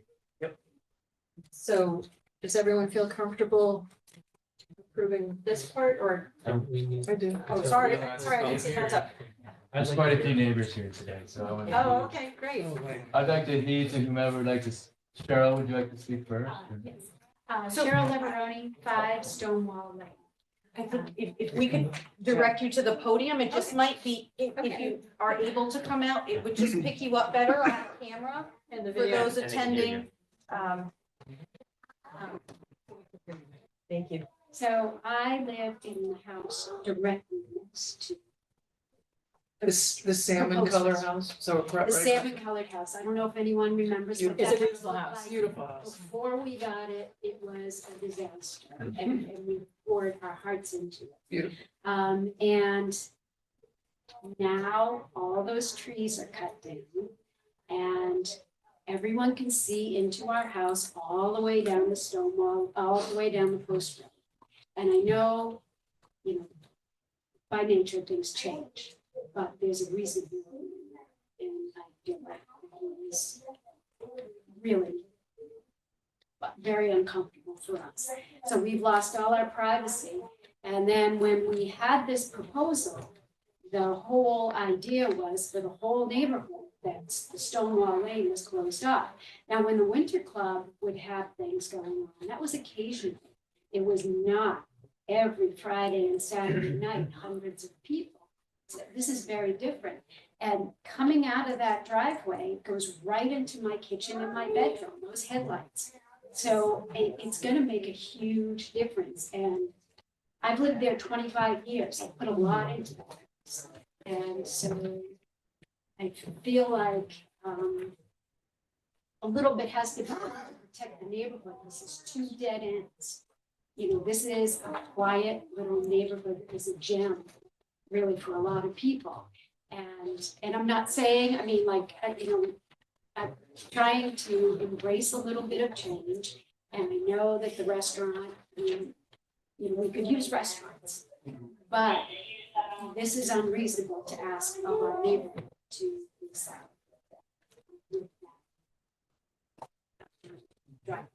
It's a big deal. So, and I honestly understand why if any of you had that situation where I live on the post road, but when the cars go by fast, you don't notice them. They just go. But when they slow down and they're right there and the headlights are coming right into your house, it's a big deal. Sorry. Have to. It's a big deal. Thank you. I mean, we're finding it's also a sort of horse and cart situation where, what we approved, we had to approve without DOT approval, they wanted us to approve first. Now we're hearing, we agree that this wasn't. But we all said, we will adapt to it because obviously a restaurant in, down the street is a great thing for us, But for that, having closed off Stonewall and I honestly, the plans look like they were leaving the trees. So I would have that separation. Now there's just nothing. I think new trees are gonna be planted. Yeah. How long does that take? 35-foot trees. Those trees were cut from the second, my property, or second trees. They were in the original plan. Well, I don't know, in the original plan, they were definitely trees. They were just. It's a big deal. So, Excuse me, I'll go.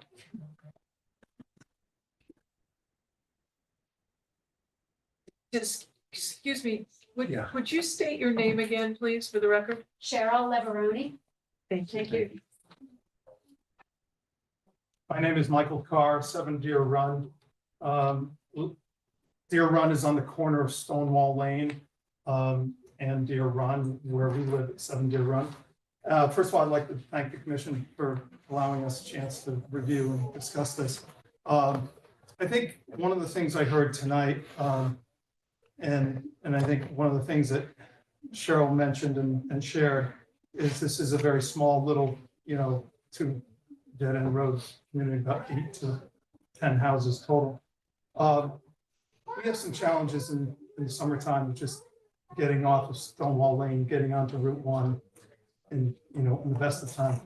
The Winter Club operated, a few days a week. We didn't have heavy traffic. We didn't have this sort of number of cars potentially that we're going to see on a regular basis here. If I heard correctly, the state has never had a proposal put in front of it to take that center, what we'll call the west entrance, and expand it into both entrance and exit. I think we could all agree that the eastern entrance is really not usable from a safety standpoint. There's good reasons for that. But it doesn't sound like, because the state is waiting for the town to approve and then review, that the state has actually had a proposal to widen that existing, what we'll call it center of the property for inbound and outbound. But to take all that traffic and move it out, you do run the risk that somebody on Route 1 going north needs to turn onto Stonewall Lane.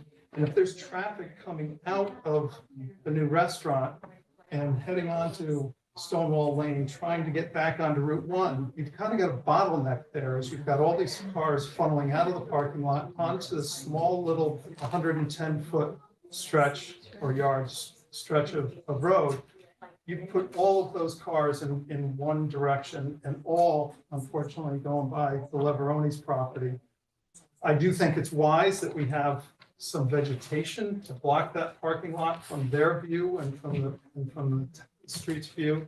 I think we're appreciative of the efforts of the restaurant and restaurant owners going through to try to accommodate all of this. I think this is a great forum so that we make sure that the right steps are taken and we don't just immediately say, well, the state didn't like that eastern location, so therefore we'll go to the Stonewall Lane.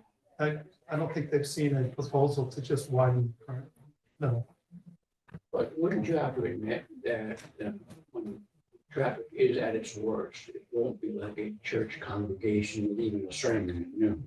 It won't be 100 cars all at of a sudden. once, but It'll be a stream of cars. No, but there'll be an ebb and flow where the natural nature of, serving food and whatnot has subsided, and or cars will be coming out at different times, but there'll be a constant flow. I'm assuming there'll I'm be. not sure it'll be a constant flow, but it will be a flow. Well, I don't know what the capacity of the restaurant is, but I'm assuming there'll be somewhere in the range of 100 parking spots for our patrons, and maybe another 20 or so for the staff. So depending on your seating, I hope it's successful. I hope those seats are full. That means potentially 2 seatings per night at a full restaurant. That's 200 cars coming in and out between a 7 and a 10 o'clock at night. But not all at the same time. Well, I would hope not. No. I agree. And after hours too, because when they come from work, 5, 6 o'clock, when people start coming to the restaurant, when they're sleeping, they go away, so. But I think the issue here is that we're not pushing back against the restaurant. exactly, I mean, We're only talking we've raised about, those is this the only option you have? Yeah. And it sounds like this middle option of expanding that entrance for egress. I understand. hasn't been I'm explored. trying to quantify the seriousness of the problem. I don't dismiss your seriousness. I'm trying to quantify the seriousness. Oh, yeah, and I think there's, I would say that there's a much greater, we've lived there my wife has lived there her whole life. She's seen the challenges of coming up, going north on Route 1, going by Mungertown Road. We've seen accidents occur in front of our intersection at Stonewall Lane and Route 1 already. We think that has worse line of sight going north on Route 1 that Stonewall Lane does than the old Winter Club, what we call it, middle exit or egress. Right. That has a greater line of sight for cars from either side. I've personally sat on Stonewall Lane and Route 1, waiting to go left, and said, forget it, I'll go right and go down Fort Path Road to get to Madison, because I'll be here for another 5 minutes trying to find a spot out. So that's the way it is now, without the Winter Club in operation. Thank you. Thank you. Yeah, Mike, thanks. you should mention the overflow of parking as well. Oh, there's one other issue, that's a good point. Cheryl's property. So when there is a function at the Winter Club and there's not enough parking, those cars come out and end up parking along Stonewall Lane on again, the Leveronis and some of the neighbors' property. They've gone and repaired their own grass multiple times over, only to find that cars come back a month later when there's a big function or something.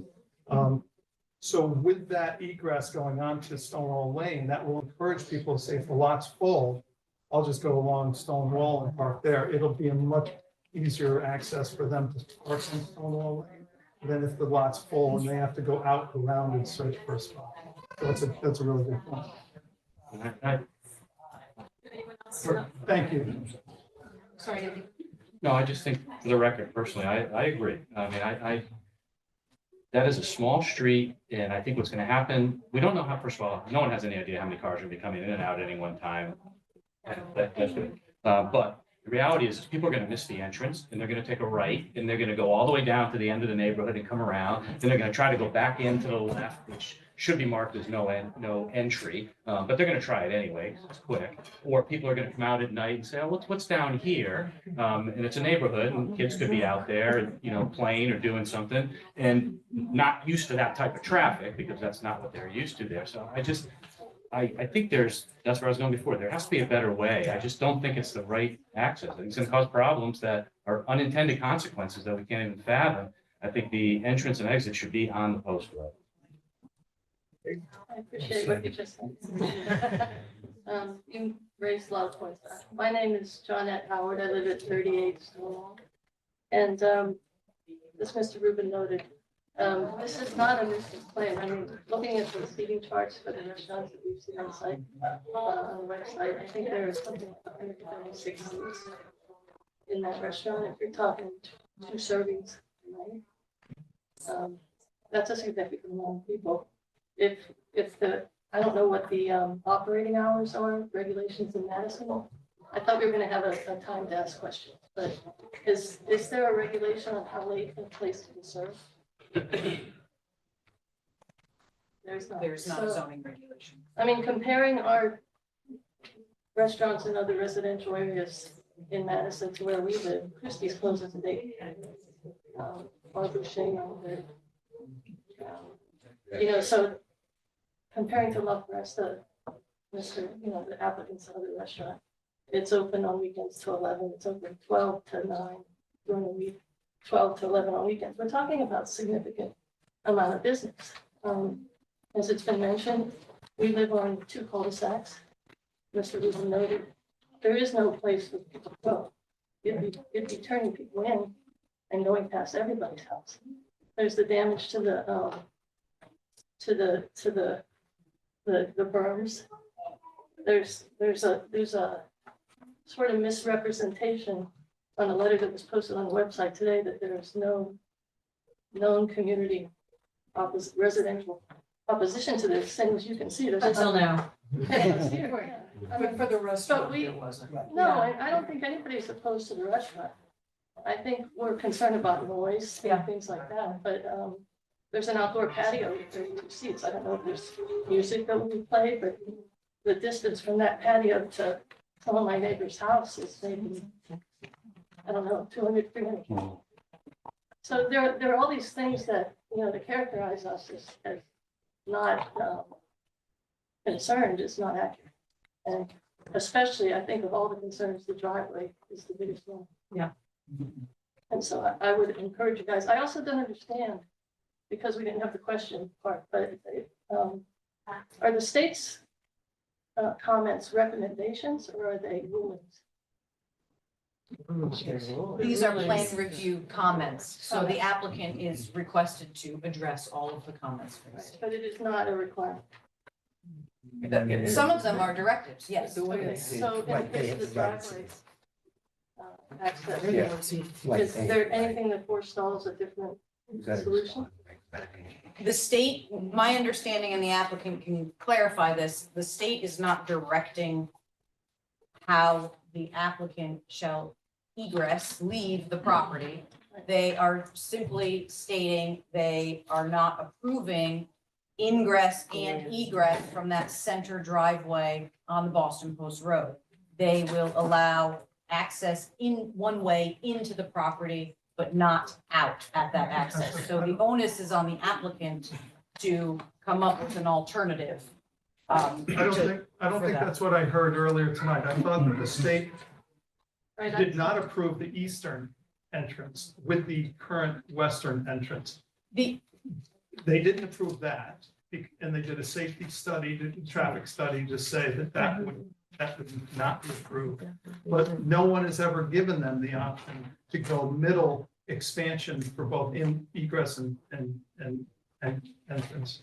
So that's what I heard earlier today, that option had not been given to the state yet. That's what I heard. Okay, I'll let Attorney Beatty go through the details of that with Chuck. I think maybe just for the interest of time, we'll have additional comments. Thank you. There's one more, Response, sure. one more person who would like to speak. Thank you. We have two online as well. Two online, sure. Hi, thank you. Nicholas Robinson, 16 Stonewall Lane. So I am actually one of the major abutters to the new restaurants. And as I said, I mean, thank you very much for listening to us. Thank you very much for listening to all of our neighbors. As I said, when we were speaking about this last year, you know, the neighborhood rallied around the fact that, you know, a new restaurant is going to be great for the community. It's going to be great for you know, the Stonewall Lane neighborhood.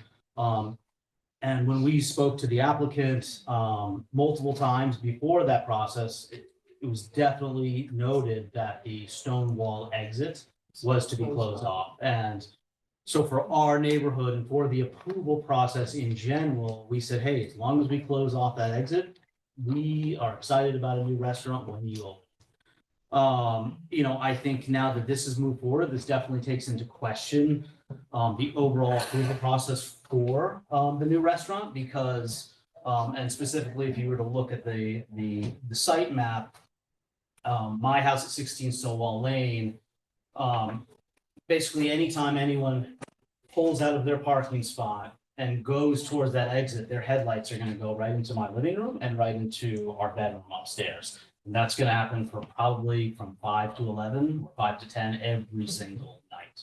So I think there's going to be a lot of kind of light pollution that's going to be affecting our property, as well as, you know, on the Leveroni's property, you know, as that property as well, they come out of that, they come out of the exit, and the light pollution is going to go right in. And then we have another neighbor, the Birch, which also is going to be affected by headlights for a 6-hour period, probably 5 days a week. So I think for us, the fact that they're, you know, we're now addressing the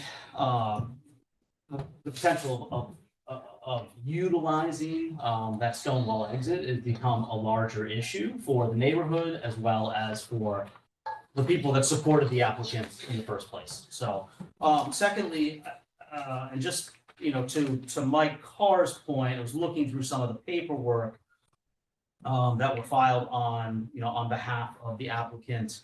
You know, the Connecticut Department of Transportation would require, you know, and this is also going to be more applicable when you guys talk about the sight lines and everything next week. But it seems to be a recommendation, and it was an alternative that was brought up to the DOT by the applicant. So that's not necessarily a recommendation from the DOT. So I would say from my standpoint, my one ask would be, does the DOT have other recommendations to either widen or make a double-laned entrance exit at the front of the property, or kind of reconsider an entrance where the center is, and one maybe towards the western end of the property, but not on Stonewall Lane.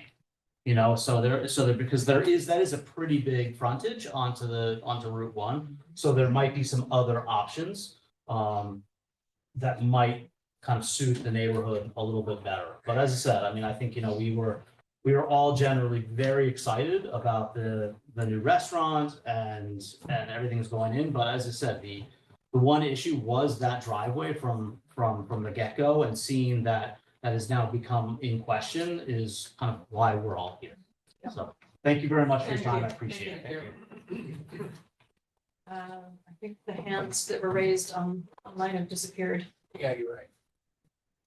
So I guess the question goes back to the attorney and the engineer, if we can push back and ask DOT if there might be other options to Stonewall Lane.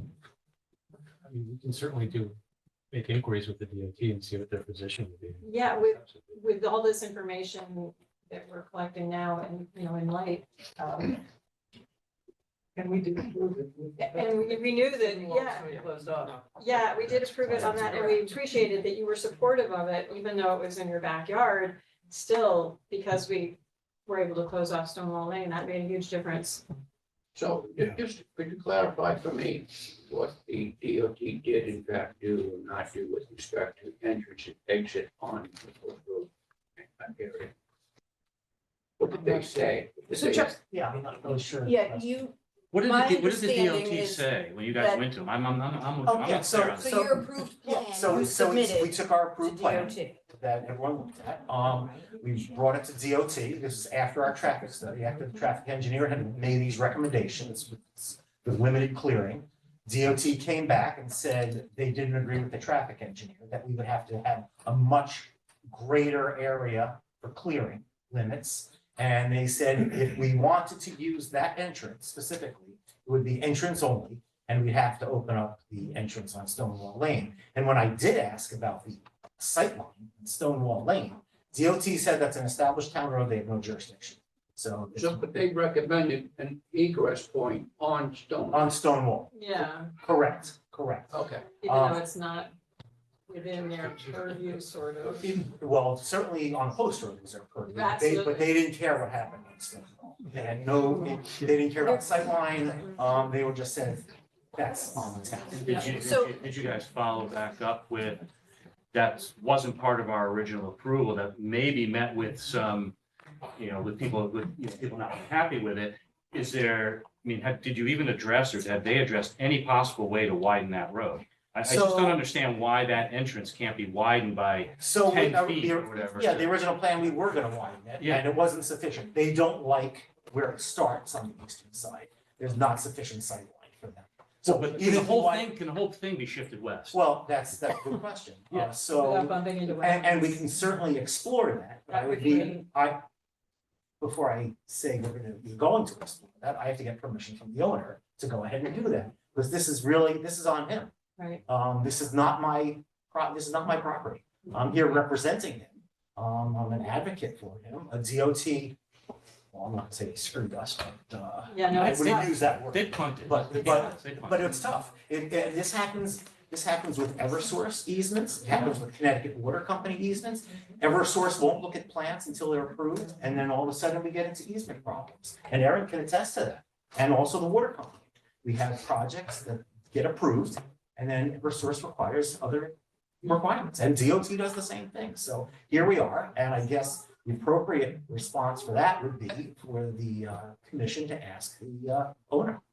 So let me ask you, in your estimation, is there a practical location along Route 1 that could accommodate this? Because there's wetlands all over the place there.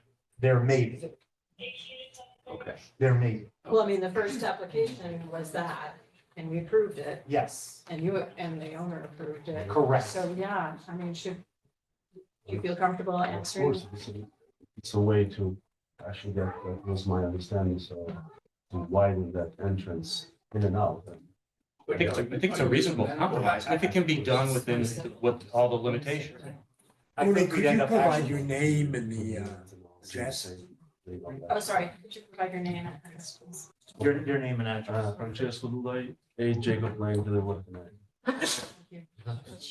Would it make sense for us, since we're gonna be meeting again June sixth, to put this on hold? Yeah, I'd like to keep it open. Yeah, Yes, and see if there are any other options. Yes. Because I completely understand the neighborhood's So do I. concerns, Yeah. and including safety concerns. You're right, exiting off of Stonewall is trickier than in the It middle of. the wasn't our woods. first choice. Yeah, believe me, I don't want to be here tonight. Just The one, It's the other- last thing I want to. just one final The comment. other- from- well, One final comment from the neighborhood. I will say, one little data point I might say, that the Winter Club in its existence, and I think the neighbors can attest to this, rarely did we ever see anyone using that eastern entrance, ever, for any reason, for obvious I think safety deliveries reasons. maybe. The Winter Club operated with that center entrance as it's in and outbound. And it rarely did we see people, using the Stonewall Lane just to exit in order to get back onto Route 1. There was no reason to come out that way. Yeah. Right? But when it was overflowed, then they did, right? So I think it's interesting that I don't know that the state has had anything put in front. So, and I appreciate the owner's willingness to accommodate the Consider it. neighborhood. It's very nice. It is within, as this was decided, this was a significant enough change to the master plan. That's why the applicant is before you. This is a zoning map amendment. As you know, you have, you're acting in your legislative capacity here in reviewing these changes. This is not just a site plan modification at this point. It is also within your purview if you would like some additional information from the traffic engineer regarding egress. The Traffic focus study, of the yeah. initial study was Right. with your egress focused on Boston Post Road. So if you're looking for anything, any additional, as you're exploring other alternatives for driveway access along the Post Road, would you like to have any information from the traffic consultant regarding exiting on Stonewall? I'd rather see if there's an. Yeah, me too. I'd rather see if there's an application Yeah. to move the driveway further Yeah. down Route 1. I'd rather see that first. Close off Stonewall Lane. Yeah, keep almost closed off and ask, and I would. Information about Stonewall Lane might, from some of the traffic might influence it. That's really a bad decision. In and of That's true. You itself. could get. So that might be a supporting argument to help make the argument for Except the the center entrance. DOT disagreed with the traffic. In regards to the site. Yeah. So if we are able to slide it to the west, would that be considered a de minimis modification? We do it administratively. Would we have to come back before the commission? It seems like the homeowners are really mostly concerned about the exit on Stonewall. So if we are able to satisfy DOT comments with the entrance on Stonewall, I don't want to come back, eliminating the entrance. I don't want to have to come back here.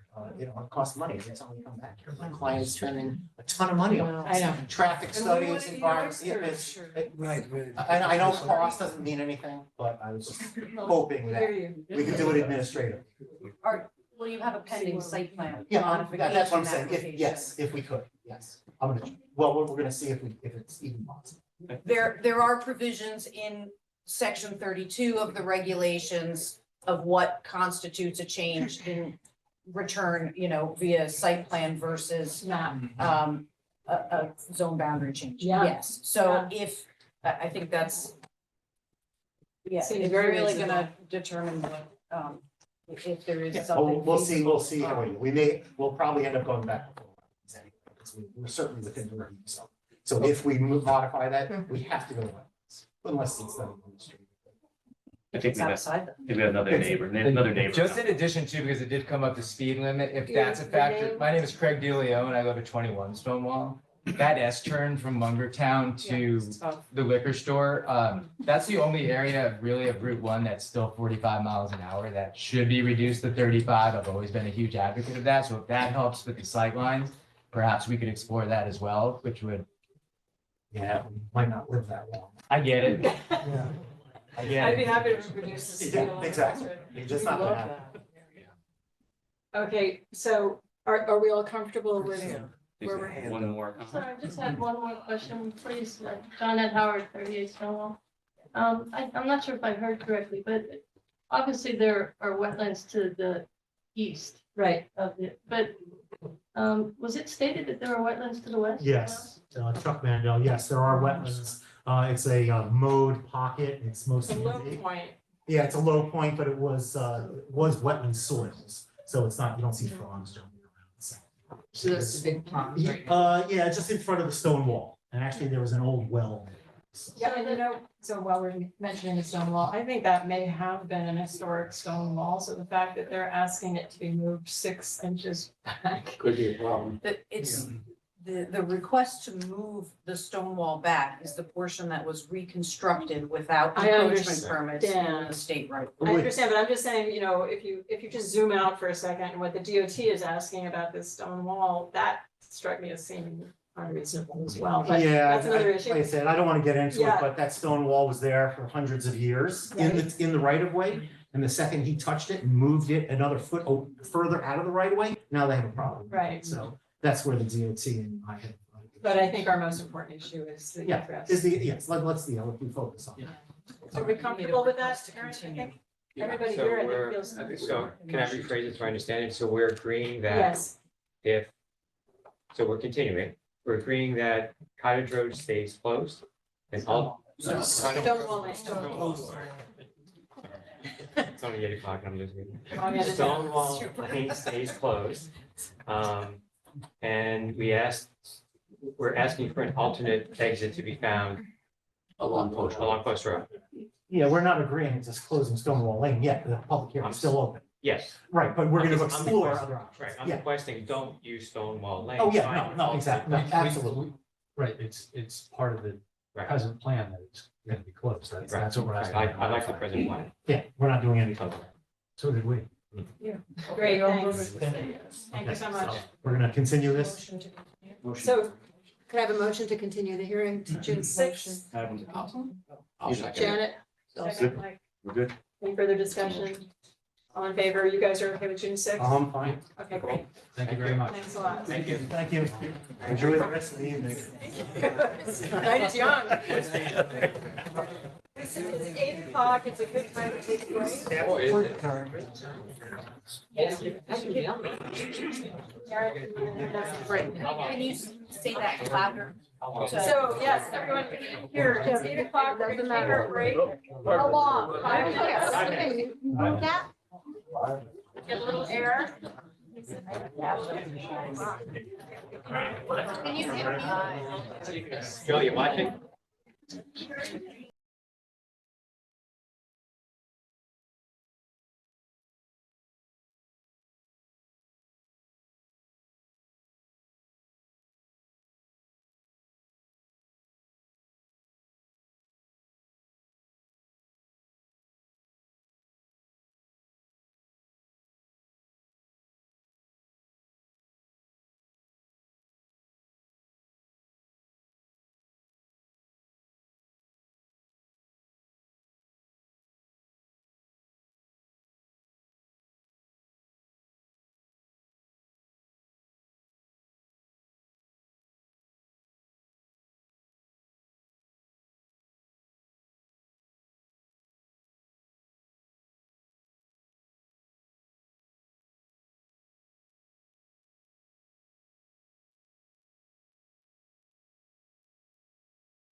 Yeah, go, Harold. You want to say what? I delegate.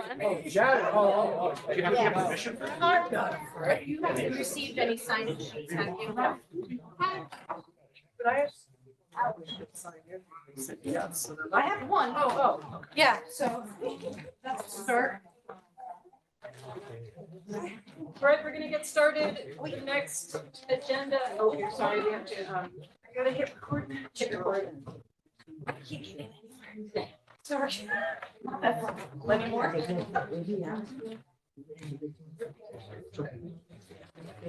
Okay, you just need to unmute. I did. Okay, All right. ready to go. Once everyone is seated, I think we're getting there. Next item on our agenda is 24-10, 6 Opening Hill Road. This is map 70, lot 1-1 to 1-14, zone RU1. Owner applicant, the Emily Hall Tremaine Foundation, Inc., special exception pursuant to section 5.4A and 3.4C for philanthropic and educational use of the property, which use includes arts, architecture, and other philanthropic and educational exhibits, meetings, tours, on-site residencies, events, studio and collaborative space, applicant's administrative office, and a museum gallery store, all as more specifically and fully set forth in the statement of use, which we'll be hearing about, and project description as amended, which is included with the application and on file with the Planning and Zoning Commission. The applicant. Good evening, Madam Chair, Commissioners. My name is Chris McKeon. I'm an attorney at the law firm of Burstein, Volpe and McKeon. Our office is in New Haven at 900 Chapel Street. I'm also a resident of Madison for nearly 30 years. I currently live at 31 Hutchins Lane. I represent the Emily Hall Tremaine Foundation, Inc., the applicant and owner of the property located at 6 Opening Hill Road here in Madison. The property is located in the RU1 district. Preliminarily, in addition to Aaron Mannix reading at the beginning of the meeting that the notification, the legal notice having been published in the newspaper, I wanted to confirm that the record reflects the certificates of mailing, which we mailed notices to all property owners within 500 feet of the subject property. That includes residents both in Madison and Guilford.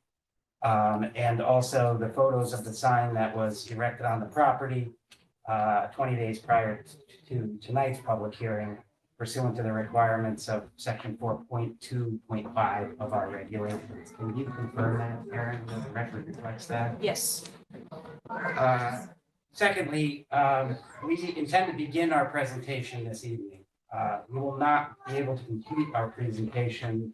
We continue to develop more materials and information and reports that we will be prepared to present on June 20th meeting.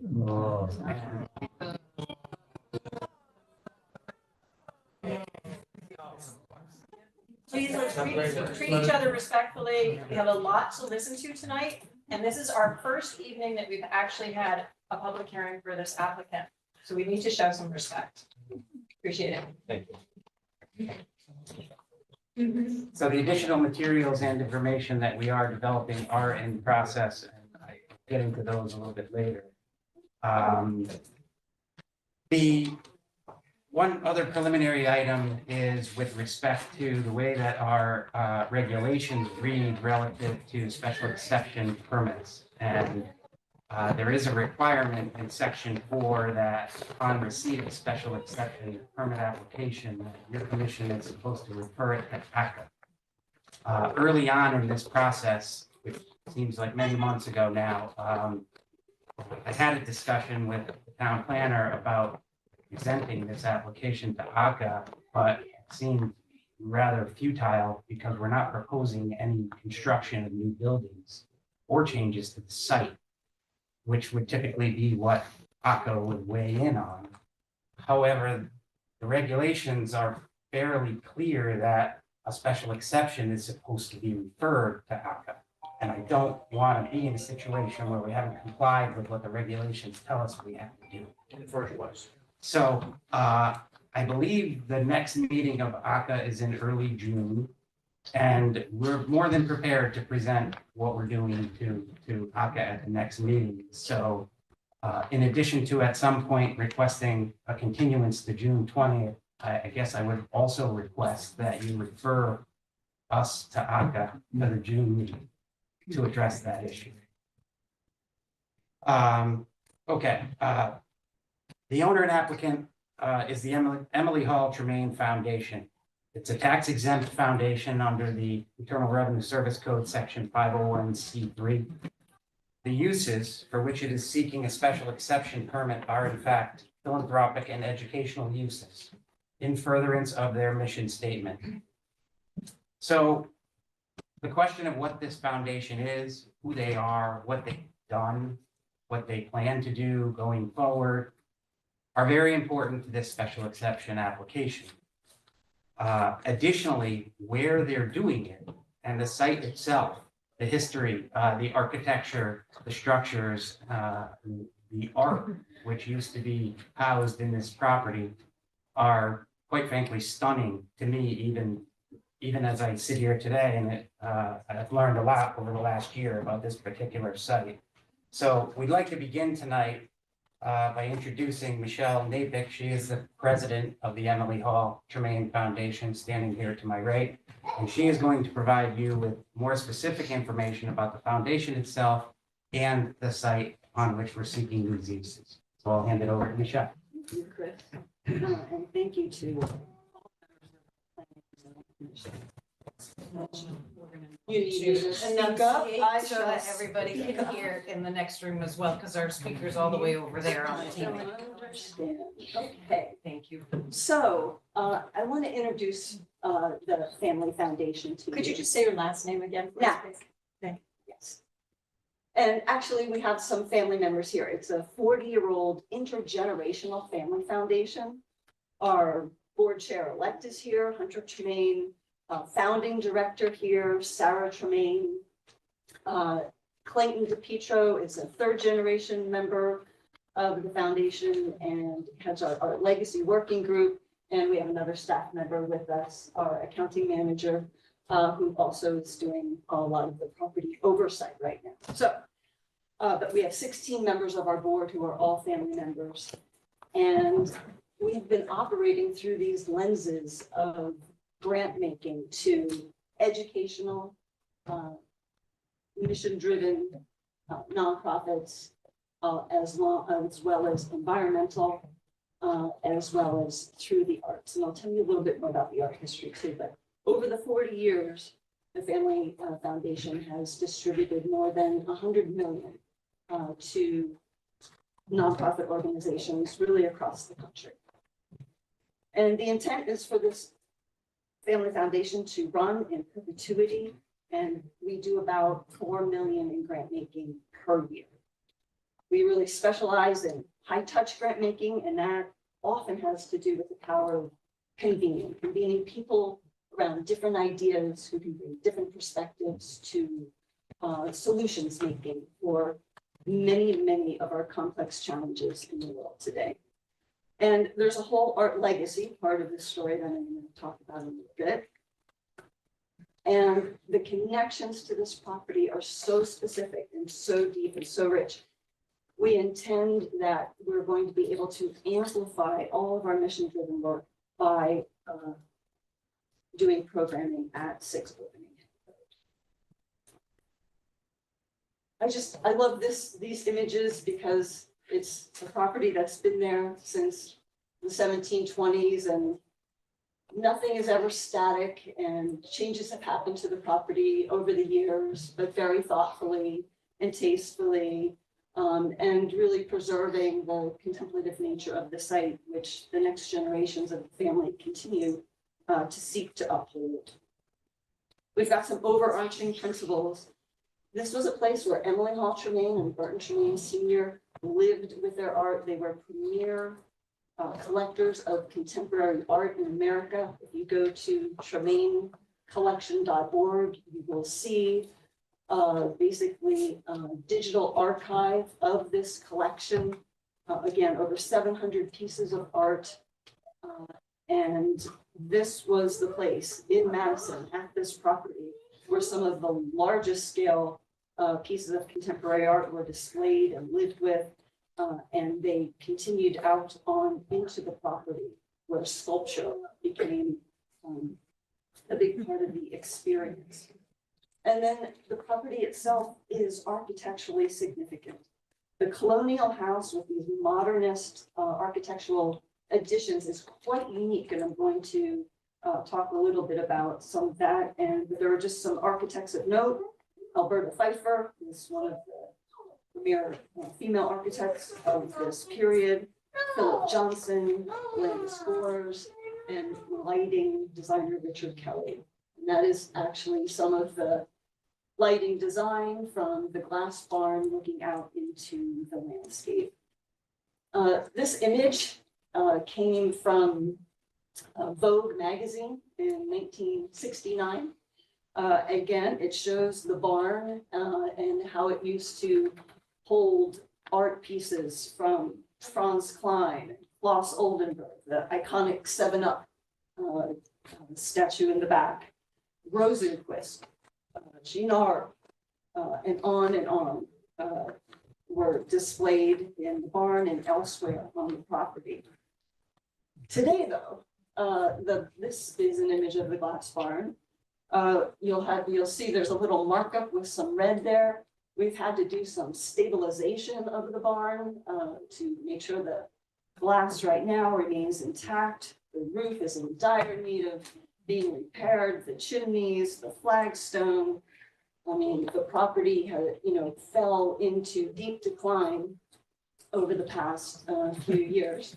It was in the Tremaine hands for 56 years. And after 1994, after both Emily and Burton had passed, the next generation of the family did sell the property, the 6.2 acres with the barn and the house being one property that was sold to the Bears. And then the rest of the total acreage, over 72 acres, was made into a subdivision. And today we're just, you're not in the house right now, but there's termite damage, there's water penetration. Bank of America, when they foreclosed on the property with the past property owner, had to do some mold remediation. The mechanical, electrical, plumbing, they're all significantly compromised at this point and need help. I mean, we really feel it's dilapidated at this point, and it needs significant investment not to lose this gem of a property. Again, these are just some of the interior places where, Mark Rothko's very large painting was taking up almost, it became studio gallery-like in the experience. You had an Andy Warhol in the sun porch. You had Jasper Johns and Andy Warhol hanging in the dining room.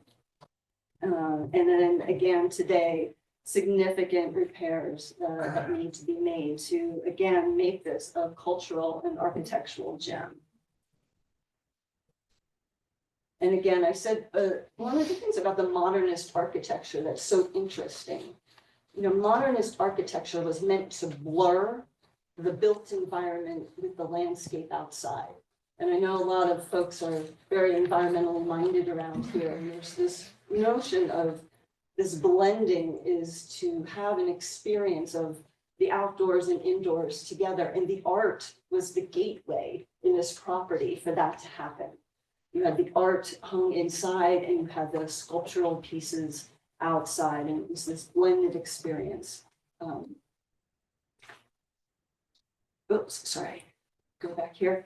And we've got a lot of questions about the whys, okay? So again, why Madison and why this site and why these buildings? So I just want to try and address that as quickly as possible. And we don't have time for hours of conversation, but to talk about the foundation, it really weaves together architectural history, town history, and art history. I said the colonial house was built around 1720, the barn in 1780. The 76 acres was really a working farm until like 1900. You might know some other town history. Writer Philip Wiley owned the house around 1928. And then Burton Tremaine Sr. took ownership in 1938. And again, it remained in the family for like 56 years. This site really, again, it's the legacy of the Tremaine collection. And this collection has been written about and documented in book after book. This was an amazing exhibition that was done at the Wadsworth Museum. It featured all of the art, many of the major pieces of the art of the Tremaine collection. And there's another sort of intersection here. There's another book called Painting Towards Architecture. And this was all done through the lens of the Tremaine art collection and their ability to stand at this time, post-World War II, at the intersection of art and architecture. What was influencing, what contemporary art was influencing the architecture that we see today, and vice versa. And they really stood at that intersection. But that all came to light in the house, their experiences in the house, how the architecture was expressed in this house on the site. And it was a place where they invited artists of the time before they were cultural icons. All these folks I just mentioned, from Andy Warhol to Lichtenstein to Rauschenberg to Barnett Newman and on, they were not household names when in this post-World War II, this early post-World War II.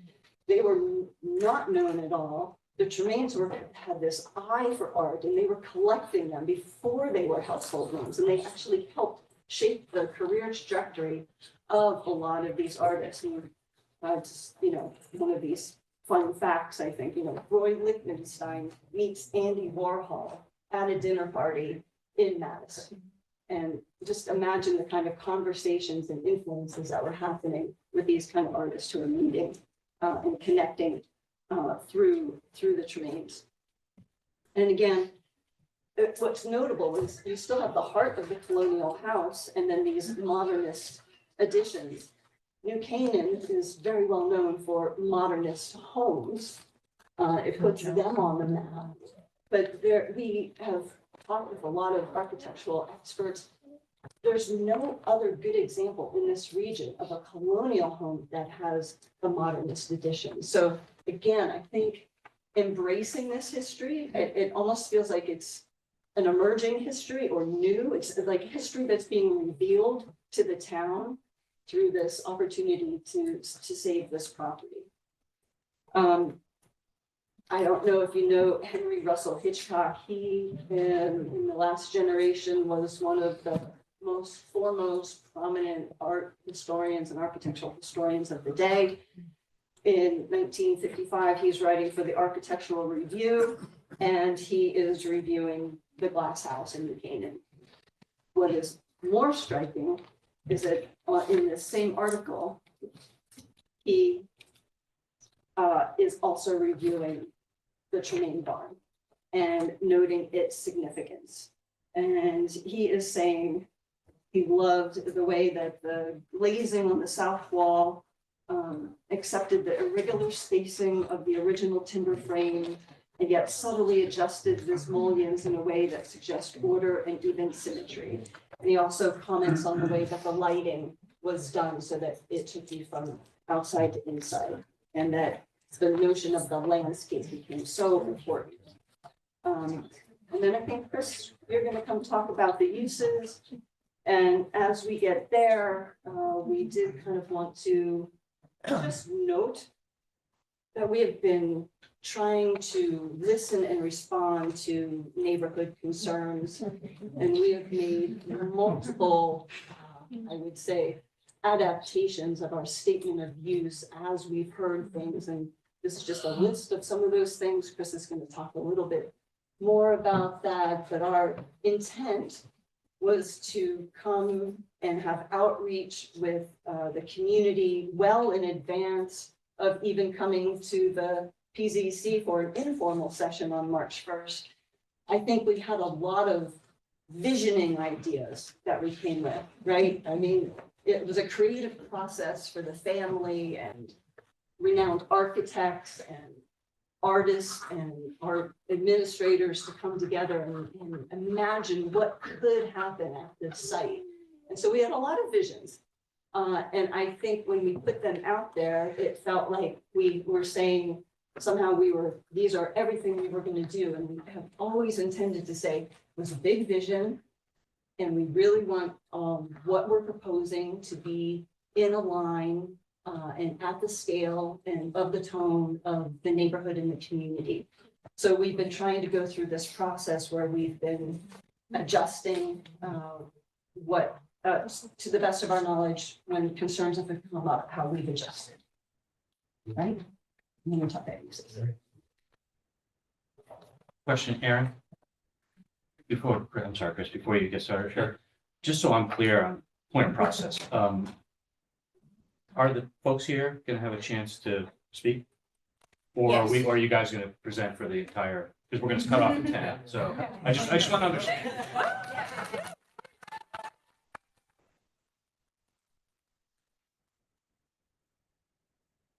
That's not my point, but thank you. The process of a public hearing is the applicant presents an application to the commission and to the public. The commission has an opportunity to ask questions. If you choose to defer your questions to, knowing that the application will be continued.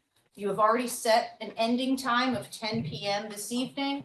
So you go through your list and start having folks make their comments, and you get as far as you can this evening and have the opportunity to continue the hearing to a future date. Okay, no, I understand, appreciate that. I just wanted to make sure that there was gonna be time after you're done with your presentation, or are we gonna hit the 10 o'clock window? Do you have another hour and a half worth of material? I don't know the answer to that, but if you're not interested in hearing more from us tonight, because you know that we're going to continue, I suppose it's within your purview to do what you like. I thought we'd try to accomplish what we can and get through I the certainly would like to presentation. hear the statement of purpose that's Yeah. evolved, because we don't even know I what the don't know what you application want to is. do. And it might answer some of the questions and concerns of the audience as well. So That is largely what I was intending to do tonight, Yeah. given the history of this process, given, quite frankly, some of the things we've learned as we proceeded down this journey and continue to learn, frankly. And some wording and trying to put something forth regarding uses and putting our own limitations and our own conditions on what it is we're asking you to let us do by way of a special permit.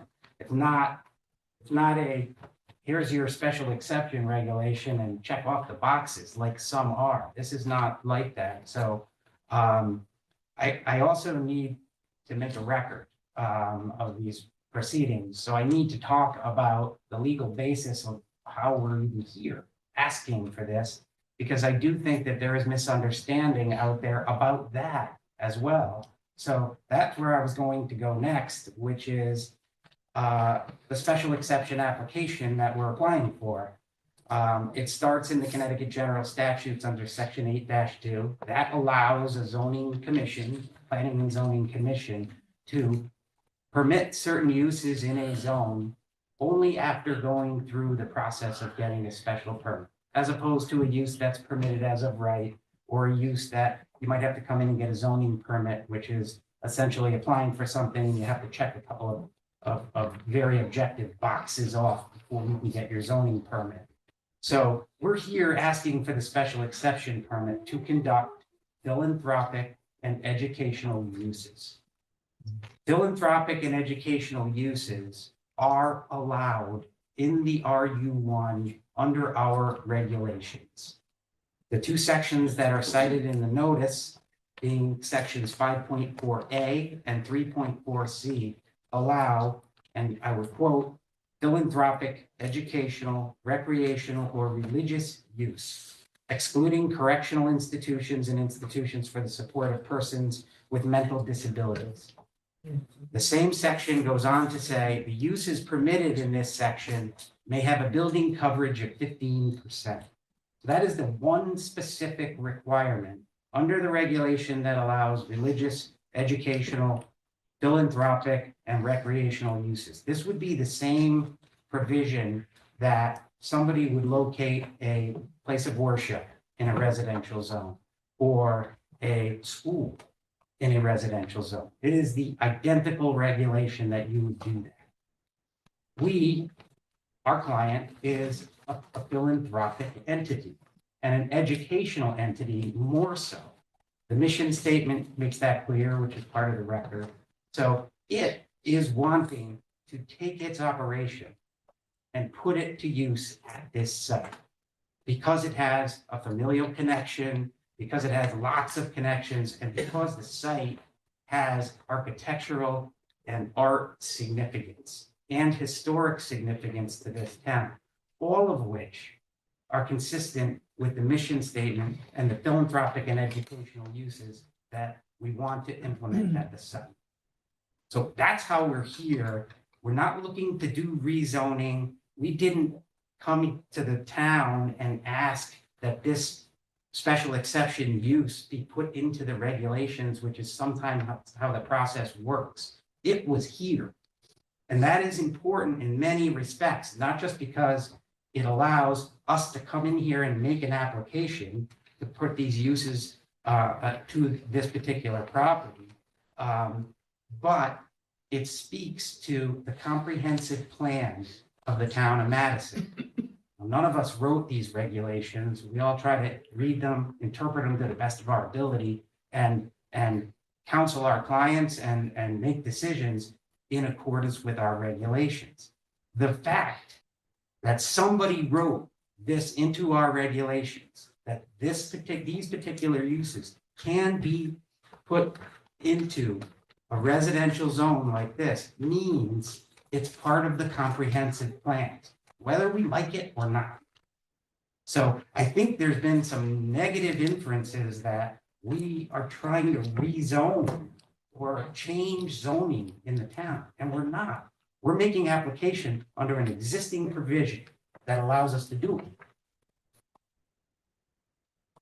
In terms of the outreach, let me step back.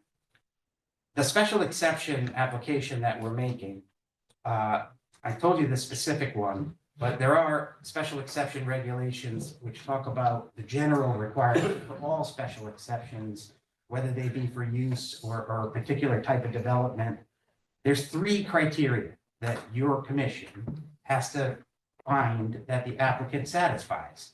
And I'm going to read them. The proposed use is permitted in the district, and the standards, prerequisites, and conditions specified by the regulations are met. That's the first one. Secondly, the public convenience and welfare will be substantially served, and appropriate use of neighboring property will not be substantially or permanently injured. I suspect that that is where we're going to have people who disagree with our position. And thirdly, that the proposed uses are in accordance with the comprehensive plan. I just told you one element of the comprehensive plan is the fact that the ability to ask for this use by special exception is already there. So that is indicative of consistency with the comprehensive plan. We also looked at things like the plan of conservation and development in this regard.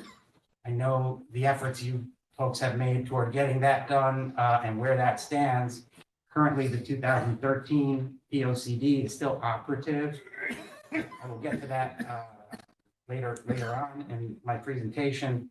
But those are the 3 elements that really this commission has to concern itself with over this hearing and the next hearing until we close the hearing and you deliberate and make a decision. So I did want to go through, since this slide is up, the progression of what we've done, and I could tell by reaction from the crowd that it is somewhat belittled in terms of what the effort was of this foundation, its members, its president, its attorney, to make outreach to the town. I've done a number of special exceptions in front of this commission and have regretted not having done outreach. And in this case, I'm almost regretting it because I think we put too much information out there, which is what I think Michelle was saying. And I think that leads to apprehension and fear of what's to come and quite frankly, speculation about what it is the foundation wants to do at the site. So we started a year ago, and maybe the folks at the foundation started longer, but we had a visioning session. I know you commissioners know that we were before you on an informal basis back in March. There was an open house at the site on April 14th. Michelle has run some open Zoom hours to field questions and take input from people. In that process, there were materials which talked about all kinds of potential uses, but most of which we're not asking for tonight. And I think it's important to give the context. Originally, when I submitted a draft statement of use to your commission to review informally, I had highlighted a couple of facts. One is I tried to incorporate some other aspects of our regulations where you have a use going into a residential zone that is desirable somewhat, but you want to make sure you can limit it and control it. And that precise scenario was what happened with respect to the farm and the agritourism regulations, which I helped write for the town, which have since been amended because we wanted to allow farms to have some different sources of revenue. And for instance, having weddings on farms and having people stay at farms to experience farm experience. That's where this concept of the annual operating plan comes from. I reviewed ordinances from other towns, other states, where an arts-centered operation was wanting to be put into a residential zone. And ultimately, I prepared a draft statement of use before the March 7th meeting, looking for feedback from you commissioners and from the public. We mailed notice to everybody before that informal meeting. And we heard a lot of concern. And let's be honest, these folks are here because they're concerned, they're worried. So we have migrated from a very broad set of ideas and visions to very specific uses. And I want to go through those right now. The important first thing to note is that all of our uses, all of the things I'm going to go through right now, further the mission statement of the 501c3 foundation that is the applicant. Every single one, even the ones that people are concerned about because they might produce a little revenue to this foundation, they're still connected to exposing a fascinating architectural and historical site to the public. Now, I have to be careful when I say public because we've gone to great strides about limiting access to the public. And by that, we don't expect anybody in this room to come and have a tour or see an exhibit or listen to a lecture about art, the environment, or learning disabilities, which are the three main phases or concentrations of this foundation. We fully expect everybody in the community to do that. They're just going to have to do it by invitation or by signing up or registering ahead of time. This is not going to be a location where people take a Sunday drive and pull in like you would at a winery or a farm store or something else in a residential area. We're going to control the people who come here by knowing who they are, when they're coming, and in fact, under the operational plan, we have to come in October of each year and tell you when and what we're going to do for the following year. So people will say you can't enforce these things. You can't control where people park. You have an event, they're going to park wherever they want. Well, we're going to have to control it That's what we're saying. We're going to have to control it. So the uses that we're talking about in conducting the foundation's operation at this site include the foundation's administrative office, which is not to exceed 1,500 square feet. They currently have an office in New Haven. They have 4 employees, 2 full-time, 2 part-time, mostly working remotely. When this site is operational and has programs running, there will be somebody there at all times. But their office will be here. It will no longer be in New Haven because this is where they want to operate their philosophical, excuse me, and educational uses, philanthropic and educational uses. Meetings. We had a bunch of different divisions of gatherings when we first filed our plan. I've broken it down into essentially 3 main types of gatherings. The first are meetings, and they are exactly what they sound like. If I were living on this site and I'm practicing law there in my home, I could have meetings at my house. I could have depositions at my house. 10, 12 people max is what we're saying, but they would come to my house and frankly, my neighbors wouldn't know the difference. That I could do legally, and anyone living here could do that legally. So we're not really proposing limits on those types of meetings. Meetings will be other philanthropic and educational CEOs, other board meetings in the 3 areas of concentration of this foundation, lectures, discussions, collaboration. Again, limited by 12 people. They'll park on site. If for some reason 12 people have 12 cars, they're not going to be able to park there. We're going to have to make arrangements to get them there. But generally speaking, these aren't going to have 12 people. They're much more likely to have 6 or 8 people, like everybody does when they have a meeting at work. They're simple concepts. They will occur without interruption, without inconvenience to this neighborhood, in our opinion. The second grouping is the philanthropic and educational gatherings. These are slightly larger events of 13 to 25 people. And these would be more in terms of a guest speaker, and you can chime in, Michelle, if I'm missing something, but I think the slide shows it, exhibits, lectures, but we want to have a few more people than just a regular sort of everyday meeting. We have requested to be able to do that once a week. And the parking for that, again, we will have to tell you a year in advance how many of these we're going to have and when they're going to occur. And so we're going to have to make arrangements to get our people to these meetings ourselves. The third grouping is what we call events. And these are events that are larger. They're receptions, they are balls, they are gatherings where we have up to 150 people.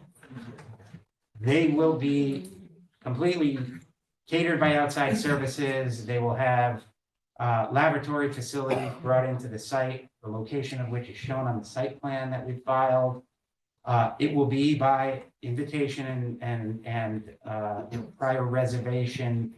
Again, the folks here clearly will be brought to the site.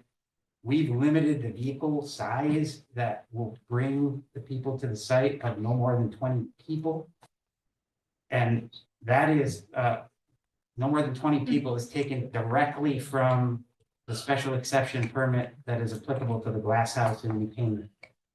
I have the special exception permit that they operate the glass house in New Canaan, which is a considerably bigger piece of property, and it's a considerably bigger operation in terms of the number of people who come to the site. But I think it's generally a similar neighborhood. I used to live in New Canaan a long time ago, but it's a similar type of neighborhood. And I think that limiting the vehicle size, get our people there from a place downtown or the commuter lot is the way we've proposed to manage those events. Where are those buses gonna be where are people gonna park in commuter lot? Is that what you? Well, Yes, it could be the commuter lot. The visioning session that we had was a good example of how it would work because everybody stayed at the Madison Beach Hotel and we had one of these mini shuttles bringing people to the site for a tour of the site. So it could be a place of lodging that they get picked up at. It could be in the parking lot that's in front of the old town hall where the food truck always is. And the reason I say that is because I think the Madison Visitor Center and the Chamber is right there, presenting an economic opportunity. And I know that people have taken shots at the Economic Development Commission because they've supported our application, but I think that's the exact type of situation they were imagining when this foundation is allowed to operate these functions. It does have a connection to downtown. It does put Madison on the map. It is branding of the town for lots of people who have lots of interest in a site like this, the art that was there, the history that occurred there. So I guess to answer your question, we aren't proposing a specific spot, but I think there are some very good ideas like parking in front of the old Academy School or that lot there because the chamber is right there. The limitations on the events are we're seeking to have 3 per year. And by the way, all of these events have hourly limitations as to when they occur. Generally 8 to 6 p.m. for an event on a Friday or a Saturday. We've requested a little bit later, so 10 p.m. Should you think those need to be adjusted in some way, we are more than willing to talk about that. As frankly, we are willing to talk about limitations and conditions that any of you may have. It may not have come across that way, but we've expressed that willingness to talk about how we can make you comfortable with these uses. And quite frankly, the reaction was, don't do them. Okay, and that is fine.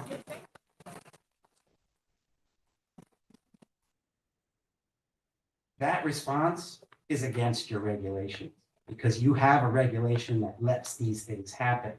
And if there are conditions and limitations that can be imposed, I don't think you can deny it. But what I'm saying is. I'm gonna ask again, refrain from responding and making noises in the audience. We will ask people to leave if it continues, I think, because we'd like to get more information. The more information we gather, the more we understand what the application means. And then sooner we have time for questions. So I've covered the 3 types of gatherings that we're talking about, that being the regular meetings, the academic and educational gatherings, and the events. The next component is residencies. And in some ways, this category is almost superfluous because letting people reside in a property that already is a one-family home seems to be kind of redundant to me. So right now, this foundation could allow artists, 6 of them, because that's a definition of family and under our regs, 6 artists could live there and the foundation could support them and allow them to further their career, and we wouldn't need permission. We've included the residencies because we want to do something a little bit different than just artists in residence. In fact, we've included 3 types of residencies, and we wanted to be fully transparent about what our operation is going to be at this site. So the 3 types of residencies include program residencies, which would be your artists or architects coming, being paid by the foundation, no revenue coming to the foundation, but people being selected by a peer group to come and live and experience and further their careers and their work. The second group would be staff residencies. So if we have people living there, we will likely need to have an employee living there to take care of the folks who are staying there. And the third being experienced guests, which I equate to the farm stay, which is exactly what the purpose of that was for farms, to allow people to immerse themselves in the farm experience. This would be immersing yourself in a historic, architecturally significant home and the art experience. That one would be the only one which would potentially create revenue for the foundation, but it still furthers the mission of the foundation because these people are coming to experience the reason why we want to conduct these uses at this site. So those are the uses, the 3 types of gatherings and the residencies.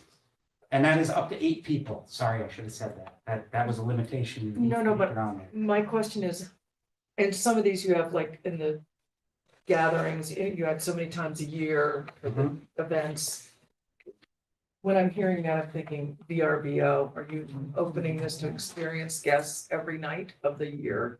No, but there's nothing that prevents anybody from doing the VRBO on their property right now. No, correct, that's what I'm just asking the Yeah. question. So. Because you said it's gonna produce revenue, so that's why my Yeah. mind went there.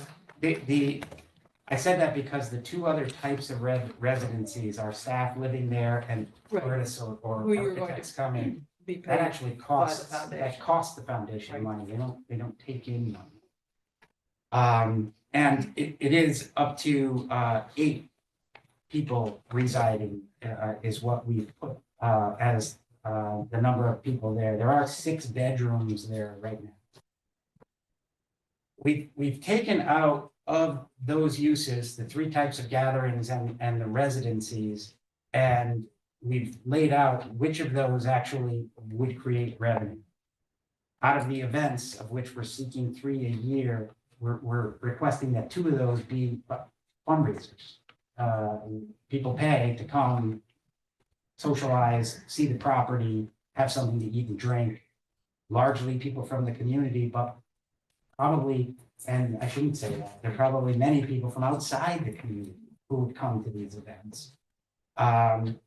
The day-long corporate retreats or filming or photo shoots, the 4 gatherings that we've asked for per month of 13 to 25 people, we're thinking that corporate gatherings might occur. People might want to have a retreat at this location in this spot, and there may be a donation or a fee required to do that. The third is this, pardon me? That's only one. Yeah, only one of the 4 per month is the limitation on the sort of revenue generating gathering of that sort. And then the third aspect is the experienced guests. And we're estimating 25% of our on-site residencies would be experienced guests. So to your question, will there be people staying there every night? The answer is no. How long do you envision people staying there? Is this something where you come in residency for 2 weeks, 3 weeks, a month, a day? I mean, just so we have an idea. The program residencies would be up to 4 months, where an artist or a designer, an architect would come to further their creative process and works. We do not anticipate that as an experienced guest. An experienced guest, we would anticipate like a long weekend. Okay. The other uses that we have are a kitchen. I called it a service kitchen. That probably wasn't the right way to say it, but this would largely be to accommodate food other than the people who are residing there, whose meals will be prepared at this kitchen because they're living there. The other gatherings, the kitchen is meant to be largely a service kitchen for warming, distribution of food, catering, correct. And then the signage, which started as having a sign as well as signs for temporary events. Again, I took the original version from the farming regulation. We pared that down to simply having a placard to identify the home, much similar to a place that's on the National Historic Registry. And like many of the houses in town already have. So those are the uses, and then the next aspect of it is the annual operational plan, which I've touched upon. And that is a process that in the original statement of use, I think created more confusion and questions than it was designed to. But the concept is, as I've said earlier, we have to tell you, the commission, each year by October 1st, what we're gonna do in the next year. And they're limited and capped by what I just told you, 3 events per year, 4 of these bigger gatherings per month, and how many residencies we're gonna have other than the people who are our own employees living. And the concept would be, if on October 1st, we came and we filed a report saying we're gonna have X number of these types of events next year, and they are within the limitations of what we've proposed, and there hasn't been a violation, a notice of violation that occurred in the prior year, that you would be compelled to approve it.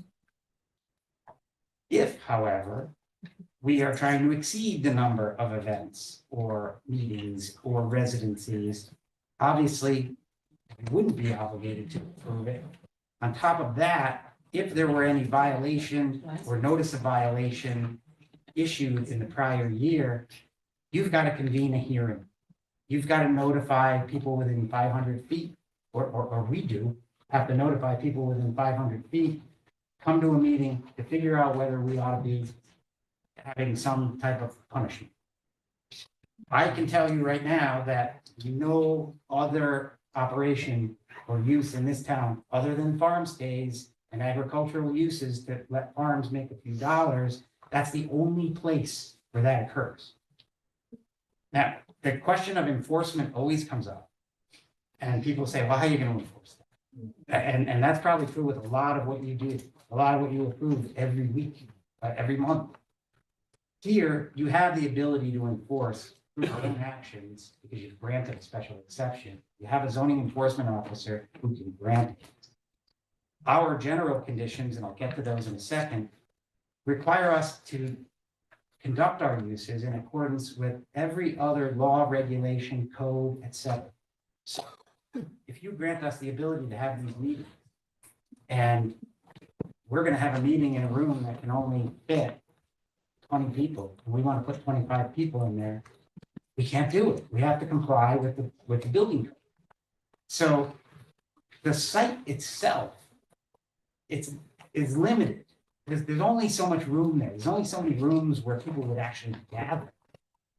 That, coupled with all these limitations and conditions, which were self-imposing, and frankly, asking you to tell us whether you want additional ones that within reason we'd be willing to accept.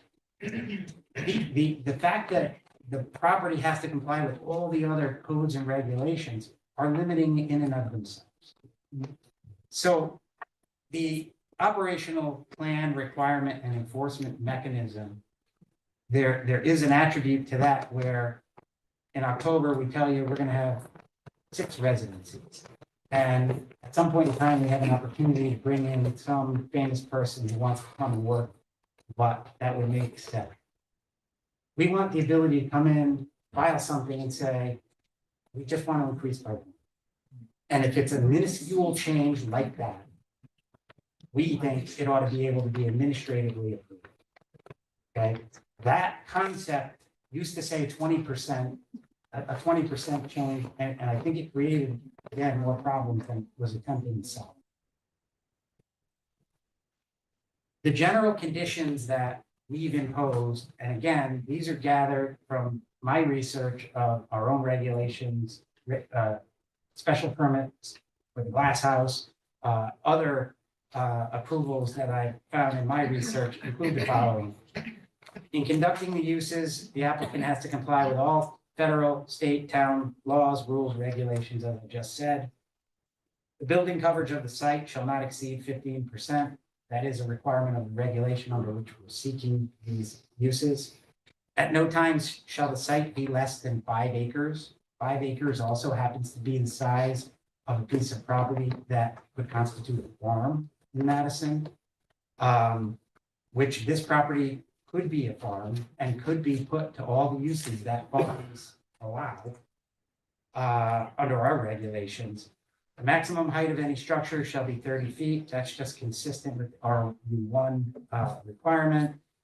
Other than occupancy by the individuals in our on-site residencies, no meetings, philanthropic and educational gatherings and events shall commence on the site before 8 a.m. or continue past 6, Sunday to Thursday, and 10, Fridays and Saturdays. The commission and the zoning enforcement officer shall have the right to enforce compliance with the terms and conditions of the special exception. Prior to conducting any on-site residences, meetings, philanthropic or educational gatherings or events, the sewage disposal system shall meet all state and local requirements and shall be specifically approved by the local health office. Any and all use of the buildings on the site shall be in compliance with the building, health, and fire codes. Septic is one of the things that we're developing and will bring to the June 20th meeting. Except for emergencies, at no time shall there be parking on any street for any activity or use associated with the site. That may sound like we're just throwing something out there, but if any of you were to have a party or a gathering at your house, you can bet people will be parking on the street. It's going to be incumbent upon the foundation to make sure it doesn't happen. And yes, cars will be towed, because that's how we're trying to be minimally interruptive and inconvenient. I read one comment where just last year, or perhaps the year before, when it was a private residence, there was a party and a gathering with cars parked all over the entire neighborhood. That would not occur if this were. The special exception shall remain valid so long as the site is owned by a tax-exempt organization recognized under the Internal Revenue Code or the corresponding provision of any future code. So it has to be run by a philanthropic or educational entity, tax exempt and qualified by the IRS. No impervious parking areas shall be created to accommodate parking for any of the uses permitted by the special exception. All on-site parking is shown on our site plan.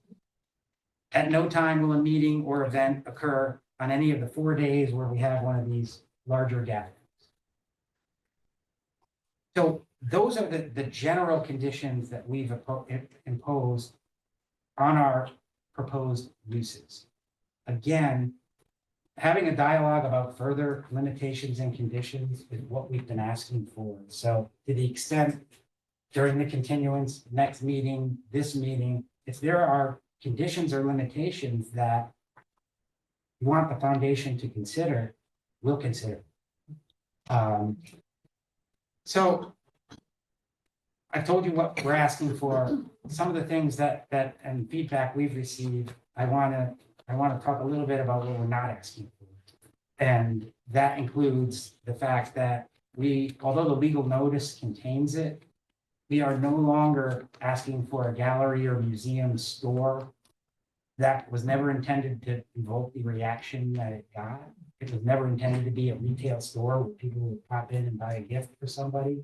It was more about people coming and buying a print of Andy Warhol's work or something like that. But we've eliminated that from our proposal. Most importantly, we are proposing no new building construction, no site work on the site at all. There are plans underway to renovate what's there. Michelle went through some of the reasons why it needs to be renovated. The main purpose of the renovation is to preserve what we believe is a real piece of architectural history in Madison. So it's going to be done, assuming that the foundation can conduct these reasonable uses. It's going to be done very responsibly. In fact, I would challenge anybody to find an entity or an individual who would restore it better. Because this is the essence of what they're trying to do and further. We are not conducting any activity which seeks a liquor permit. To the extent that an event permit would be required, much like events that occur like the Bauer Park Festival or things like that, we would obviously have to comply with local codes or regulations to do that, but none of the activities contemplated would require a liquor permit. The general public, as I indicated before, there are lots of feedback about this is really not even to be open to the public. But I think that's taken out of context. It's not going to be a place where you can just pop in and go into like a store or a restaurant. But the public is encouraged to enjoy what these folks want to preserve and maintain. So I think that those are some major confusion and misinformation that I've attempted to address with not only the uses that we're proposing, but also the terms and conditions upon which we want to operate. So, do you have any questions about that before I move to my next segment?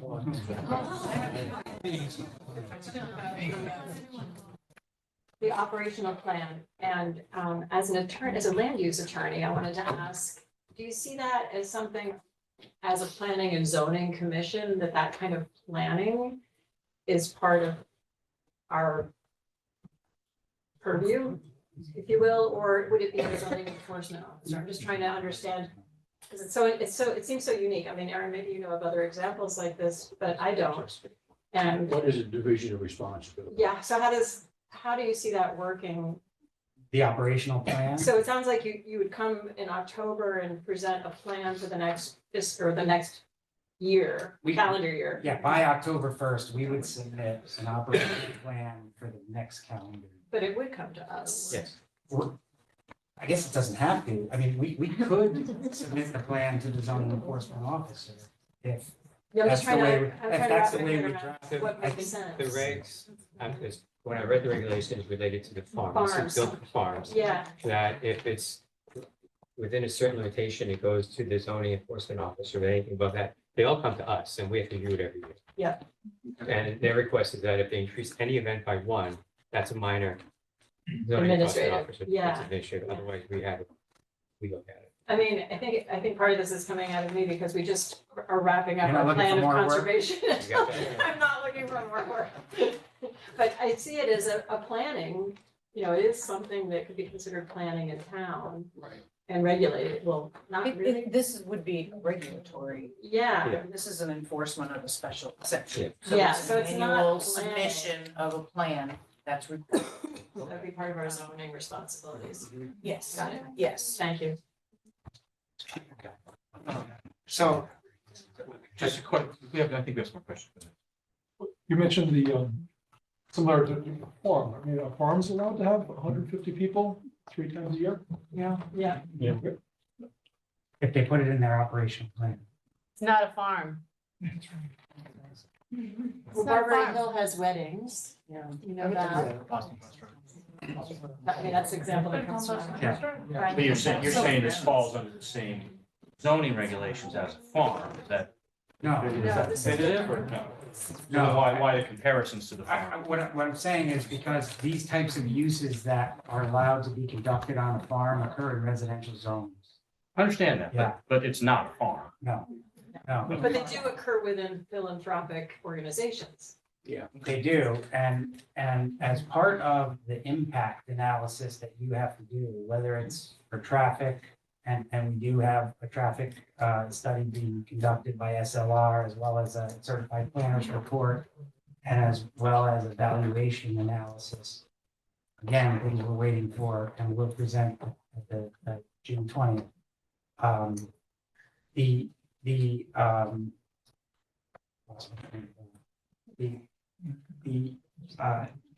The impact, in order to evaluate the impact of this proposed use, as a commission, I would submit you have to look to what else can happen at this site as a matter of right. And weddings could not happen as a matter of right if this were a farm, but this could be a farm. It's 5 acres, it's big enough, and It once was a farm. it once was a farm, a much bigger piece of property. But the 5 acre farm can conduct what, under our regulations, what we call agriculturally related uses. So not weddings, but corn mazes, festivals, pumpkin festivals, those kind of things. And they're not limited. They're not limited in terms of time of day. They're not limited in terms of number. I understand. So that's why I'm bringing up farm. It's just a different type of use in a residential zone. No, I understand that. A couple questions, because you're back to those other points. I just want to be clear. Have you on the, I think, first of all, I think 150 people is a lot, but for that area, but Thank you. secondly, the residences, do you have experience now with residents in other areas? And my point is when those people come in, do you do background checks on these people? So artist residencies occur all across the country. Many foundations do it. And usually there's they call it a peer jury that happens. So artists are nominated, they go to the peer jury looks at their work, looks at who they are, looks at their record, how they exhibited, like these are, basically you're checking to see if these are established artists and what they're doing. I don't know specifically if they do background checks, but that is a good question. That would be something that I would want. I mean, you have people there for up to 4 months in a residential neighborhood with children. Are they on a registered sex offender list? That's a concern.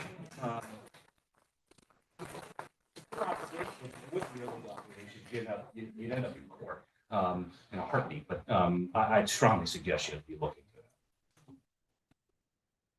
A reasonable suggestion that we're happy to look into.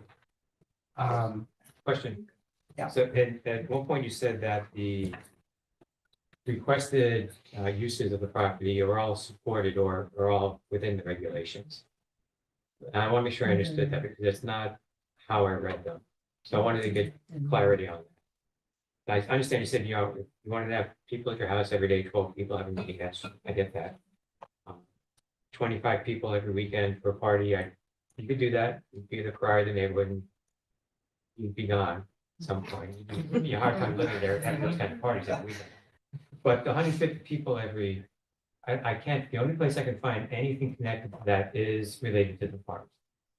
That 150 person event by right through the special exception, and that use is the farms. So I'm not even sure that the events under the farms are capped at Okay. numbers of people. But be that as it may, if the number of people or the number of events is something you want us to talk about, then we can talk about it. But to simply say no, again, I don't think that's how this application has to be received or considered by the commission. The other things I wanted to cover are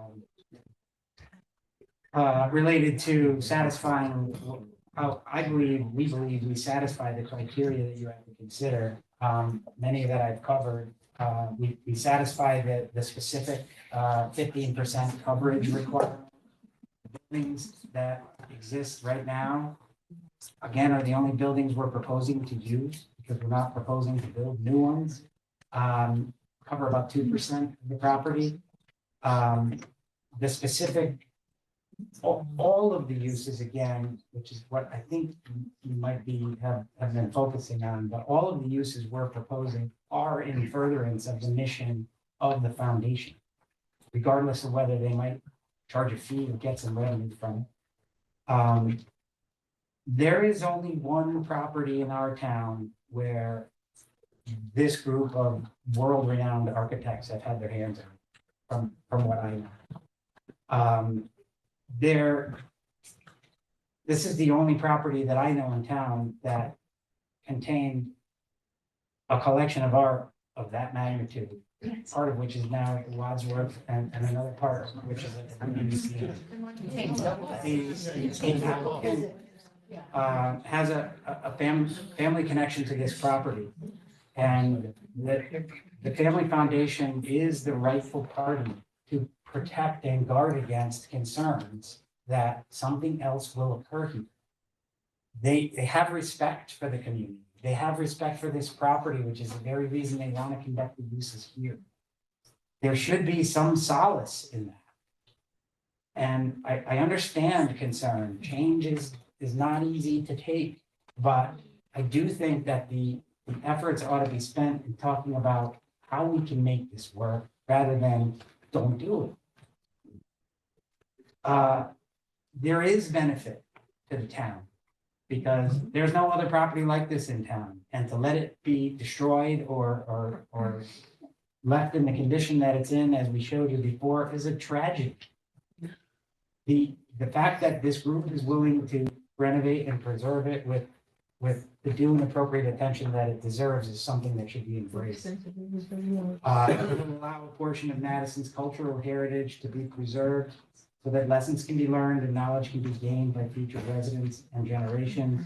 It will enhance tourism and it will generate economic activity for our shops, restaurants, businesses, and lodging establishments, and the Economic Development Commission agreed.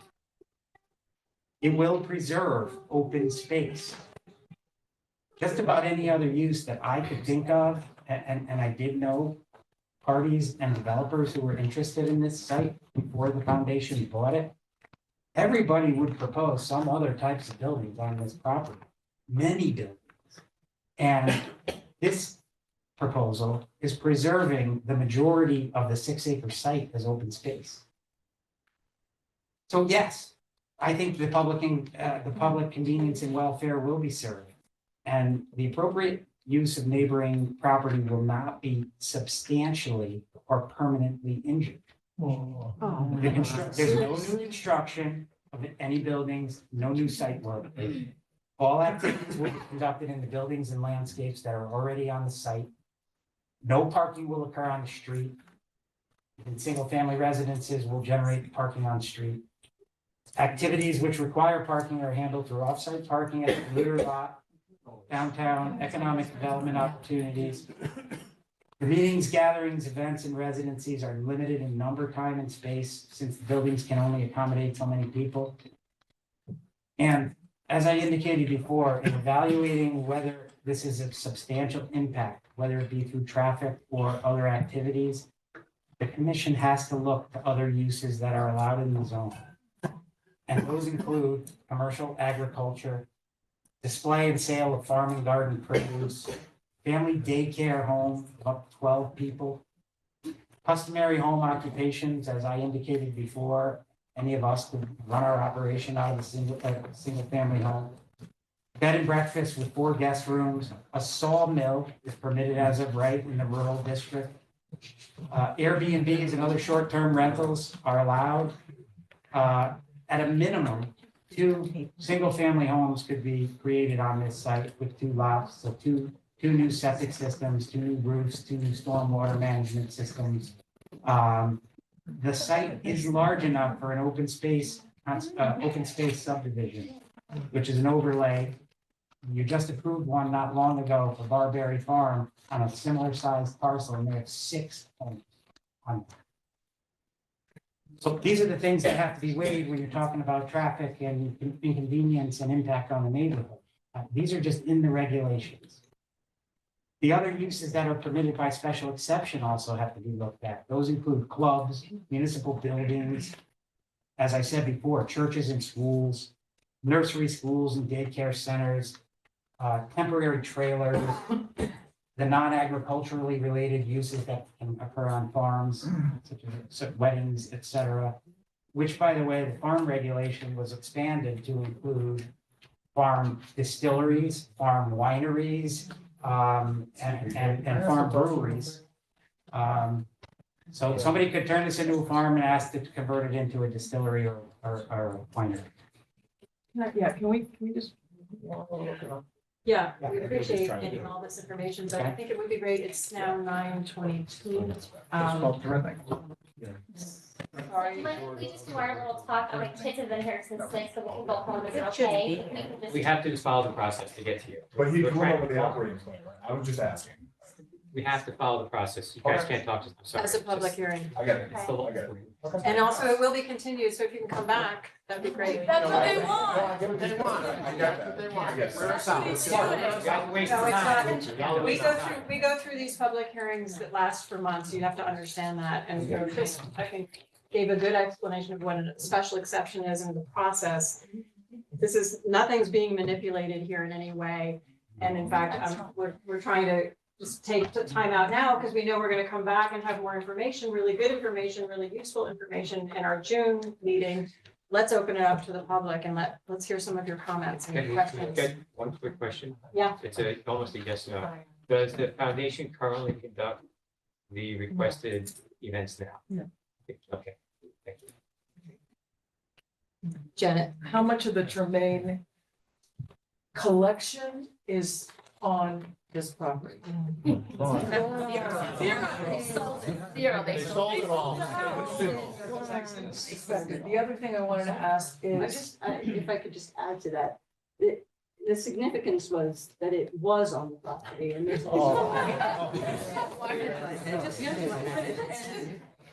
There's now a digital archive of the 700 articles, and there are opportunities for virtual reality types of experiences on the property to see where the Warhol was, to see where the Rauschenberg was. So that would be probably a very minor part.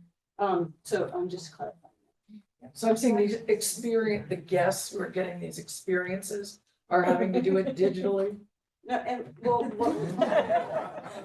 the artists that are coming, so Emily Hall Tremaine, think about this, these were young emerging artists that were unknown at the time. The types of artist residencies that we want to put on and the types of. No, I'm talking about the guests who are coming to stay in the VR. Well, not a Verbo, but that's through what a I'm saying. vetted process, that they would have an experience of the property and of the architecture, most likely would be the draw for an experienced guest, would be the modernist architecture. And you're talking about the other quick, I just fundraising balls. I've never gone to a fundraising ball in my many years that has not had liquor. And you're saying you're not applying for a liquor license. Are you giving out the liquor for free as guests in your home? Is that how you're handling that? We would have to comply with an event requirement regarding the state liquor control laws. We're not trying to run a restaurant with a liquor license. We're not trying to run a restaurant with a liquor license. But how are you gonna have a ball? Is the caterer gonna bring in the alcohol and then typically that's done? Yes. Yeah, that's how you do it. Their license. you can ask more questions in June too. Anybody else have an urgent question? Otherwise. How many parking spaces?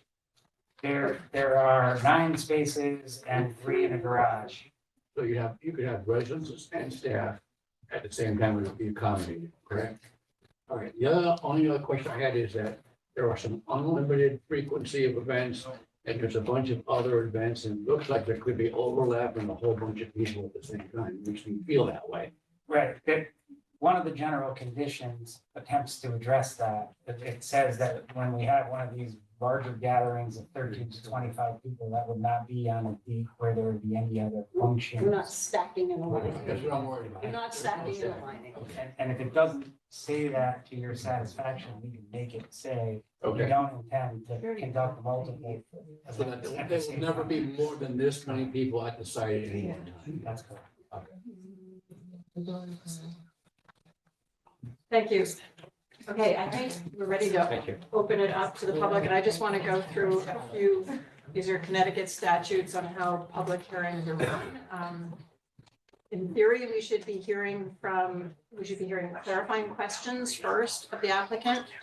And then second, we should hear supporting positions. And then third is opposition. I'm guessing most of you here, or Erin, do you want to add to that? Yeah, I just thought in the interest of time that. The sign-in list would be a good way to proceed. Again, And I if think, folks have a question. yeah, I think we can just combine these 3 things for the sake of time and based on who's here probably. Does that sound all right with everyone? So Madam we Chair, could- could I just Yes. add that, the speakers, if you could try to focus on unique points or issues instead of reiterating the same points over and over. And we have read your letters too, by the way. Yeah, we've read them all, so. Have you visited the site? Yes. Yes. Wait, I don't know which site you're talking about. It's Opening Hill. Have you Been there. visited? Oh, have we been to the, We have I've driven by. Yeah. I've driven by, yeah. Yeah. go to the list? Yes. Okay, great. Can I ask one more question? It's Sure. 9:30, and our lawyer has to speak. And say, I mean, we're gonna sit here and then we're gonna get cut off, and then we're coming back in another 2 weeks. That doesn't seem fair. I mean, this person goes on about this greatest thing since sliced bread. Well, we had to hear the application first. That's very important for all of us to hear it at the same time. And now we want to take questions. We did the sign-in sheet so that we can have some structure to it. And we all know we'll be back in June. Yes, we will. Attorney Pellegrino is first on the list. No one will be not allowed to speak. Trust me. There's a lot of people. Well, we go through, I mean, that's what we do. We have to do that. Yeah, so This- Attorney Pellegrino, welcome. Welcome, thank you.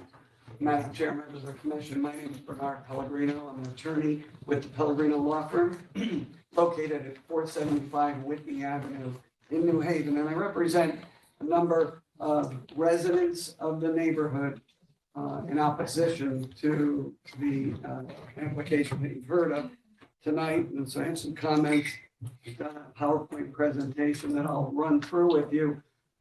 Just before I start with the zoning district, in the history of the site that Michelle went over, thought it's interesting that the history of that site is residential for the last 100 or more years. And this application, in large part, seeks to discard that history to convert it to a use which is primarily of a commercial nature, rather than preserving the historical residential use of the site. The site's located in your RU zoning district, which regulation 5.1 states is or may be developed predominantly for single-family dwellings on large rural setting. All use permitted in these districts must be compatible with single-family development and consistent with local street characteristics and the use and protection of private water and sewer facilities. So that's what your regulation said should take place in the RU zoning district. And what you just heard has nothing to do with and is inconsistent with what exists there today. The applicant's statement of use, which you've just heard about, is inappropriate in the RU zone. Multiple uses are proposed, meeting and gatherings of up to 25 attendees, the residency program. Attorney McKeon just took off the retail museum store, which was part of the original application. They propose a commercial service and dining facility. They propose moving their commercial office located in New Haven to the foundation. And probably most egregiously is this event of up to 150 anticipated guests at various times and days of up to 3 per year, unless you approve more. These commercial uses are intended to raise money for the philanthropic endeavors, but in large part is more commercial than philanthropic, and would pay for the cost of renovation of the buildings at the expense of the residents in the neighborhood. There was a lot of discussion about enforcement and policing the restrictions. And in this case, I think it would be next to impossible to do that. When we talk about parking on site, as they said, there are 9 parking spaces shown on the site plan. 5 of them are in the front yard, which does not permit parking in the front yard for special exceptions. So I think there's only, 4 there. Only 5 permitted parking spaces other than the 3 in the garage for this site. When we talk about parking for the employees, parking for the residents, parking for these events, we're going to see plenty of parking in the street. We saw today when, and I'll show you in a moment, the propane delivery truck couldn't get in, ended up parking on the street after they had to block traffic to get the propane delivery vehicle today into the site. They had an open house a few weeks ago and they couldn't accommodate for parking that day. So there were cars lined in the street. This is a 21-foot rural road. And when cars are parked in the street, you have a health, safety, and welfare issue that will certainly be aggravated if this project is approved. You're gonna have people there counting the number of guests? I think not. You're gonna have people there enforcing hours of operation at 10 o'clock. When the wedding's over or the ball is over, we all know what happens. People linger, the bus isn't there to pick these people up. There's 7 buses that are allegedly gonna bring these people in and out of this site. The breakdown crew comes out in Mr. and Mrs. Lockhart's backyard to bring down the tables and clean up the porta potty and all of that stuff. That's gonna be going on into the wee hours of the morning. The operational plan is proposed in an effort to kind of put on paper niceties that make the enforcement of a plan like this with multiple moving parts seem palatable to you. Don't be fooled. And unlike tonight, where the representation is that this is it, in the materials that have been disseminated, it's clear that there's more to come. Parking areas that they arguably would have to have because there's absolutely insufficient parking now under your regulations to house the myriad of uses that would be proposed. Next slide. These plans that they've, to their credit, kind of told us all about are coming. Next slide. I call this type of application taking a mile an inch at a time. We're only going to do this. Oh yeah, we'll come back if we want more. But they get their toehold in. They get you to approve the special exception. We're not going to do anything else. And then they're going to come back in a year and say, well, we need 20 more parking spaces. And you might say, oh, that's not so bad. 20 more parking spaces. Oh, the bar needs an addition. We want to put another 200 square feet on the barn because we need more space for these events. No, that doesn't sound so bad. We'll give you that. It's taking that mile and transforming this property a little bit at a time. It's going to come. Believe me, they've already told you. Section 5.4 of the regulation permits philanthropic, educational, recreational, or religious uses. But when you look at the statement of use that's before you, I believe it leads you to the inevitable conclusion that the focus of this plan, under the guise of a philanthropic use, and perhaps to support fundraising for that philanthropy, is commercial. Your office, the fees that would be generated by the residencies, the use of the buildings by other nonprofits for meetings, and then of course these large events. So I think you're within your purview to deny the application based on the fact that when you look at as a whole for the uses that are presented, that you can find that it's not philanthropic, it's commercial, notwithstanding the fact that they're a 501c3 corporation, what they're asking for, while perhaps supporting the philanthropic uses that they may engage in, is truly a commercial use, and therefore deny the special exception alone on that fact.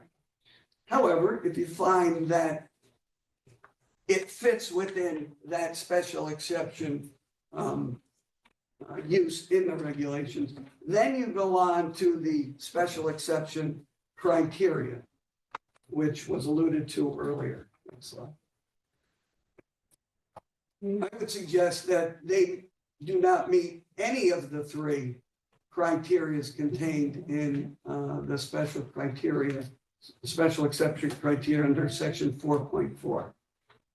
The proposed uses are permitted in the district, and that the standard prerequisites and conditions specified by these regulations have been met. I say no. The parking regulations have not been met. We'll talk about that in a minute. I don't believe that they can do an event of 150 people within the existing building. So they can't perform that activity under section 4.4.8, which I'll show you in a minute. The second one is why everybody's here tonight.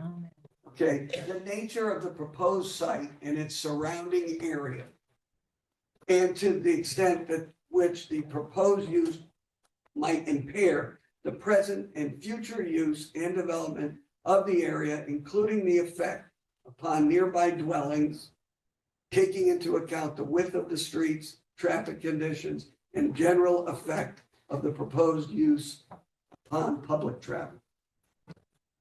This proposal is going to seriously and substantially change and impair the residential use that and uses that these neighbors enjoy in that area. So it does not meet that criteria of your special exception regulation. And the proposed uses are in accordance with the comprehensive plan. We'll go through the plan of conservation and development and the conservation plan later. I would suggest that it fails to meet that criteria as well. I think Attorney McKeon and I differ that if you find that any of those criteria have not been met, it is definitely within your discretion to deny the application. He's saying you can't deny without putting conditions on it that would allow you to vote. I disagree. I think if you find that it does not meet A, B, or C in any respect, it is within your discretion to deny the application. And I just mentioned again on the last section of that criteria, it says all activities shall be carried on within a building except for the display of merchandise within 20 feet of the building. I don't know how an event of up to 150 people can take place within either one of those buildings, or both of them combined for that. I think you would have to have tents set up in the backyard to have a gathering like that, or an event like that. So what are the impacts on the neighborhood?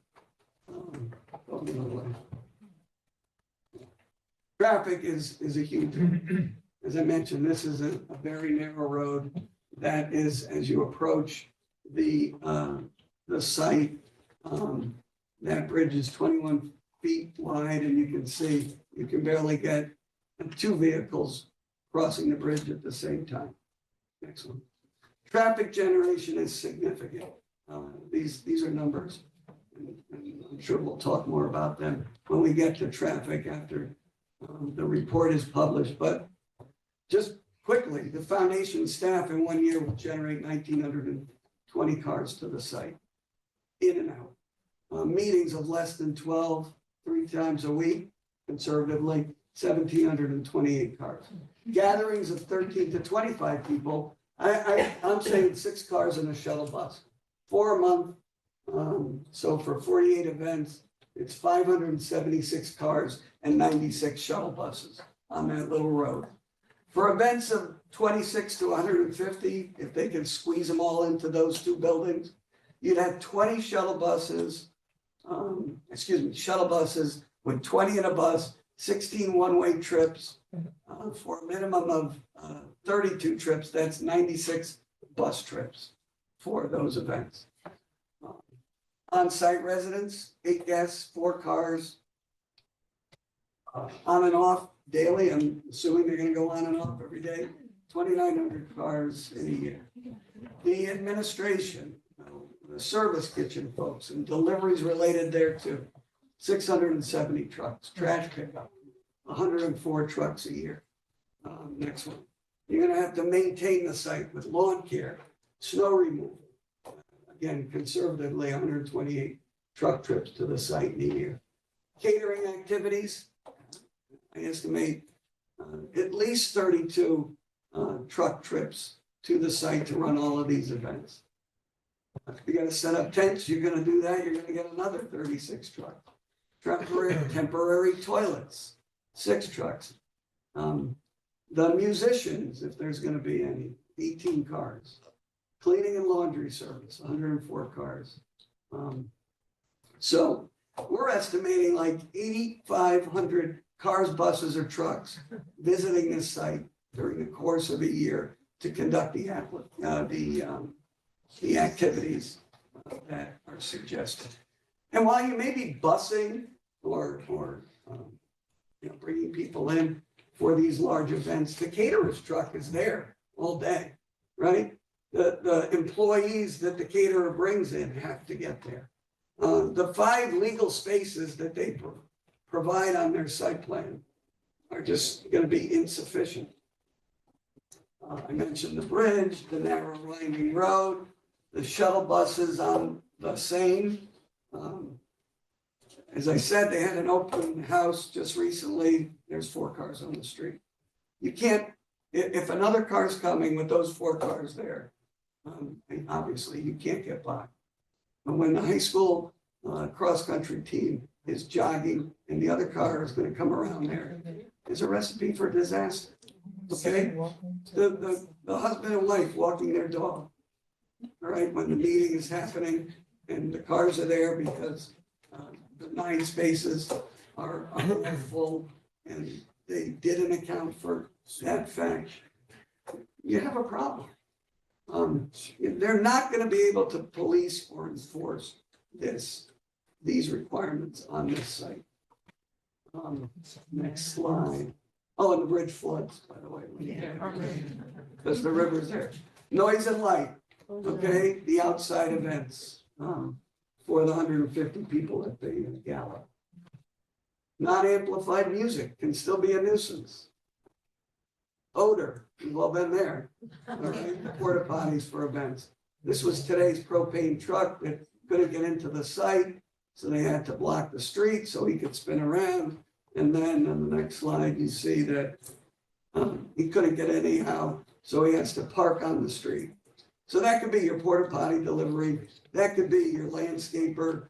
That could be some other visitor because the 4 employees and the 8 residents' cars have taken up the 5 legal spaces that they're able to provide on the site.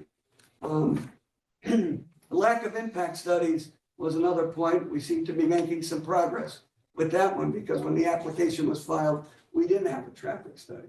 We didn't have a study, which I was also happy to learn about the capacity for well and septic for the expansion and the events that are proposed, and perhaps any other environmental impacts that these events could have. A good majority of this site is inland wetlands.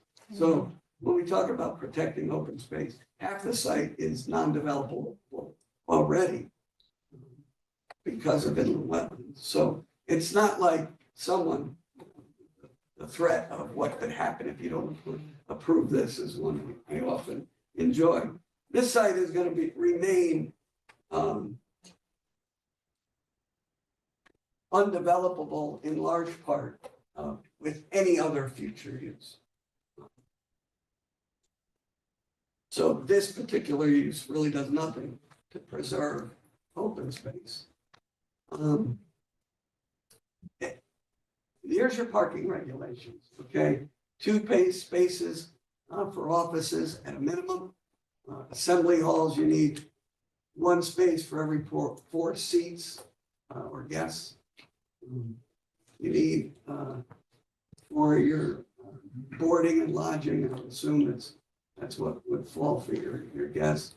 One parking space for every 2 guests. So if you go to the next slide, I see 2 parking spaces required for the employees, 4 for the residents guests.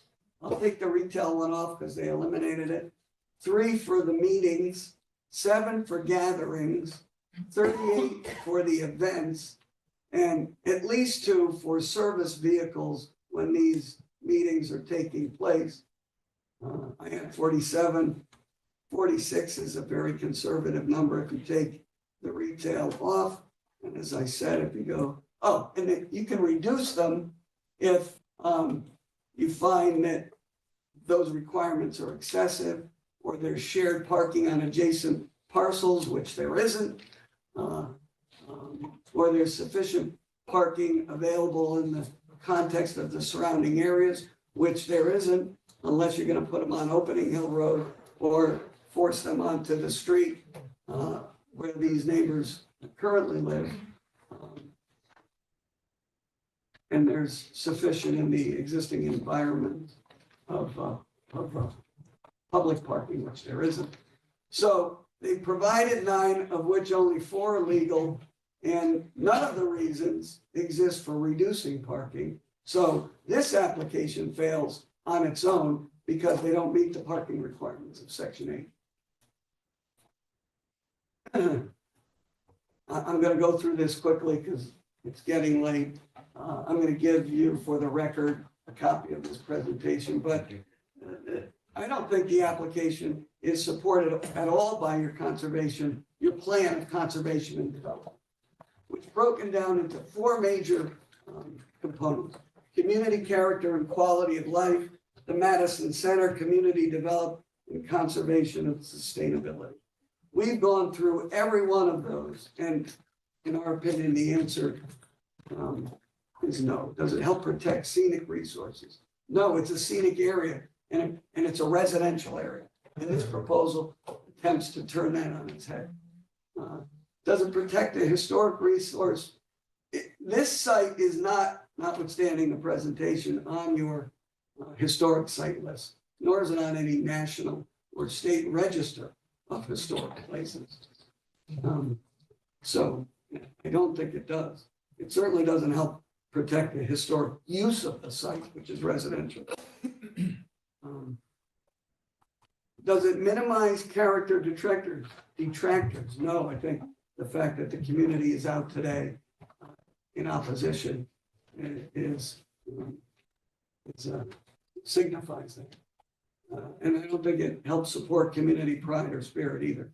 If you listen to the folks that are here tonight or on the 20th of June. So we'll skip that one again. The Madison Center, I don't think it does anything for the Madison Center.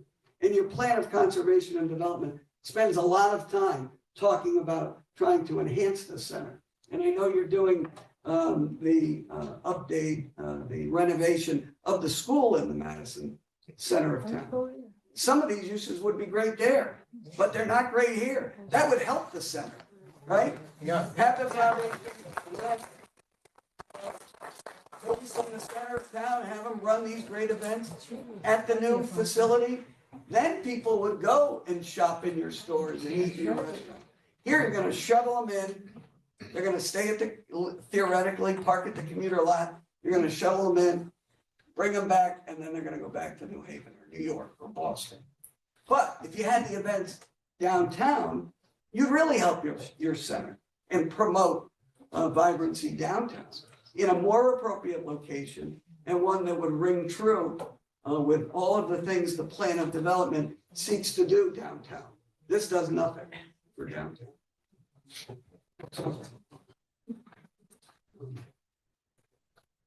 Similarly, I don't think it does anything to the redevelopment of business areas. It doesn't help coastal resources. In fact, it threatens, arguably threatens the wetlands, given the proximity of the river to the backyard. It doesn't help manage residential development. In fact, I think putting it where it's proposed has a negative impact on residential life. It does nothing to diversify your housing portfolio. And on conservation and sustainability, again, in our opinion, it doesn't do any of the things that the plan seeks in this area. Next one is, it was mentioned that when the foundation sold or subdivided the majority of the 76 acres that they own, sold them to these neighbors, they put a deed restriction, which restricted those properties to residential uses only. They did that to protect their own interest. And isn't it ironic that now they seek to develop or redevelop this property for non-residential purposes, for commercial purposes, for their office, for commercial gain. I would also mention that there is a portion of the property contained in their application that contains the deed restriction. So when you do a title search of this property, it does result in reference to the deed restriction that the Tremaines put upon all the other properties that surround it. And a portion of that property is contained in the property which is subject to this application. Next slide. The letter of the Madison Economic Development Commission dated April 15th of this year is flawed and misplaced in many respects. The fact that they say that it will bring national attention to the town is far-fetched. It supports its overreaching opinion upon two studies that have no application to your town. The first was the 2019 Craft Now Philadelphia study that measured the impact of craft industries in urban Philadelphia with a population of 1.6 million people. Really? You think that has anything to do with what they plan to do here? Absolutely not. And the other one was a study that was conducted in Indianapolis, Marion County, Indiana, with a population of close to 1 million individuals. So that comparison is flawed by the demographic disparities, and also because of because this site does not have the infrastructure necessary to support the different nonprofits that were present in Indianapolis, which were measured in that study. And I think it's important to note that the Indiana study does point to a number of potential negative effects that the nonprofits can have upon a community. They increase the burden on other property owners because they don't pay taxes. They can have a negative impact on housing sales prices, depending on their location. So what we're saying here is the commission should not gamble with the lifestyles of an entire community based on flawed data from two studies on large urban areas that are totally incomparable to the town of Madison. There are no benefits to the town directly related to conducting these uses on this site. As I've already mentioned, these uses can be conducted in other locations in town that are more compatible with the intensity of the uses and the location of the uses.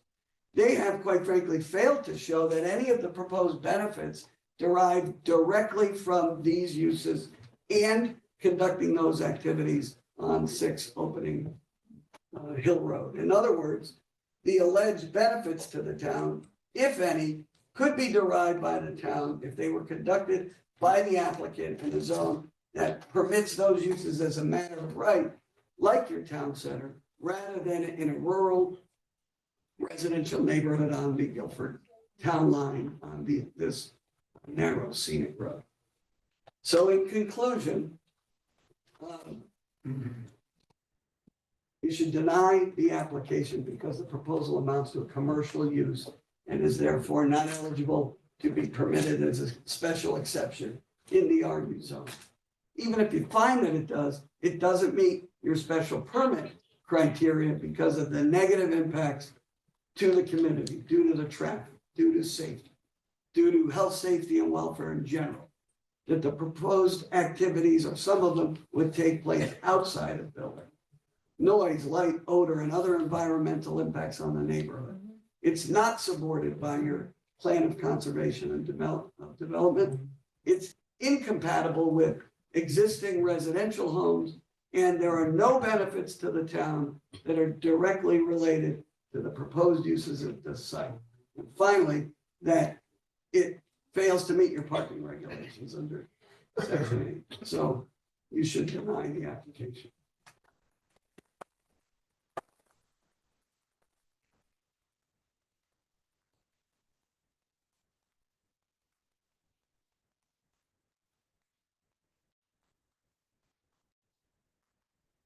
Attorney Pellegrino, it's now 10 o'clock and I'm sorry we didn't hear from everyone else. However, we've heard much of what Attorney Pellegrino has said in your letters. And we look forward to hearing from you at the next meeting. We also look forward to receiving more information. There'll be traffic study, septic update, other information provided from the applicant, which is important for us to hear first. Will we be first on the agenda next meeting? Yes. I think we can try for that. I mean, you got half of our meeting tonight and we had 3 others. 20 minutes. Can we get a bigger venue? Yes. What I mean is, A school or this something? project, this application got half of our agenda tonight. Can we have a different Problem venue? with other A venues different is that we don't We hear your yet request. have the technology at those places to do the hybrid meetings. And, you know, we encourage you to participate. How about the high school? Zoom, so that you can still ask questions, you can still participate. We'll look into see what other options we have. This obviously was the easiest solution because it's in the same building of where we usually meet. In our session, do we get to continue our response before they get to new application? Well, if we put you first on the agenda, we'll be hearing again from the applicant with more information. And then I think it's in our power, our best interest to wait until we have a full application before us and then respond to it. So we have it solely for ourselves and obviously for the Tremaine Foundation. We need the time, you need to make the decision, but we also have a request to ask questions or make our statements. And we're doing In everything fairness. we can to No, I'm provide just that for asking, you. I don't know if that's even allowed. Can we have a sole, A just, special session just that's for it, a your. special for us? It's theoretically possible. Okay. We can, you would not be continuing to a specific date here. You would have to, Have a different date. right, which we can look at room availability. You can, potentially, you could continue to your June 6th meeting to continue to a future, at that point, identify a room and a time. That will give us an opportunity. It's over the hill. It's got 300 people.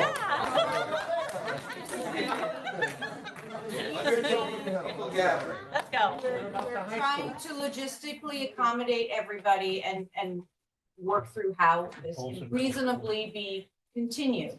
The commission has been here, as many of you, for 4 hours, and I think that's reasonable. Yeah.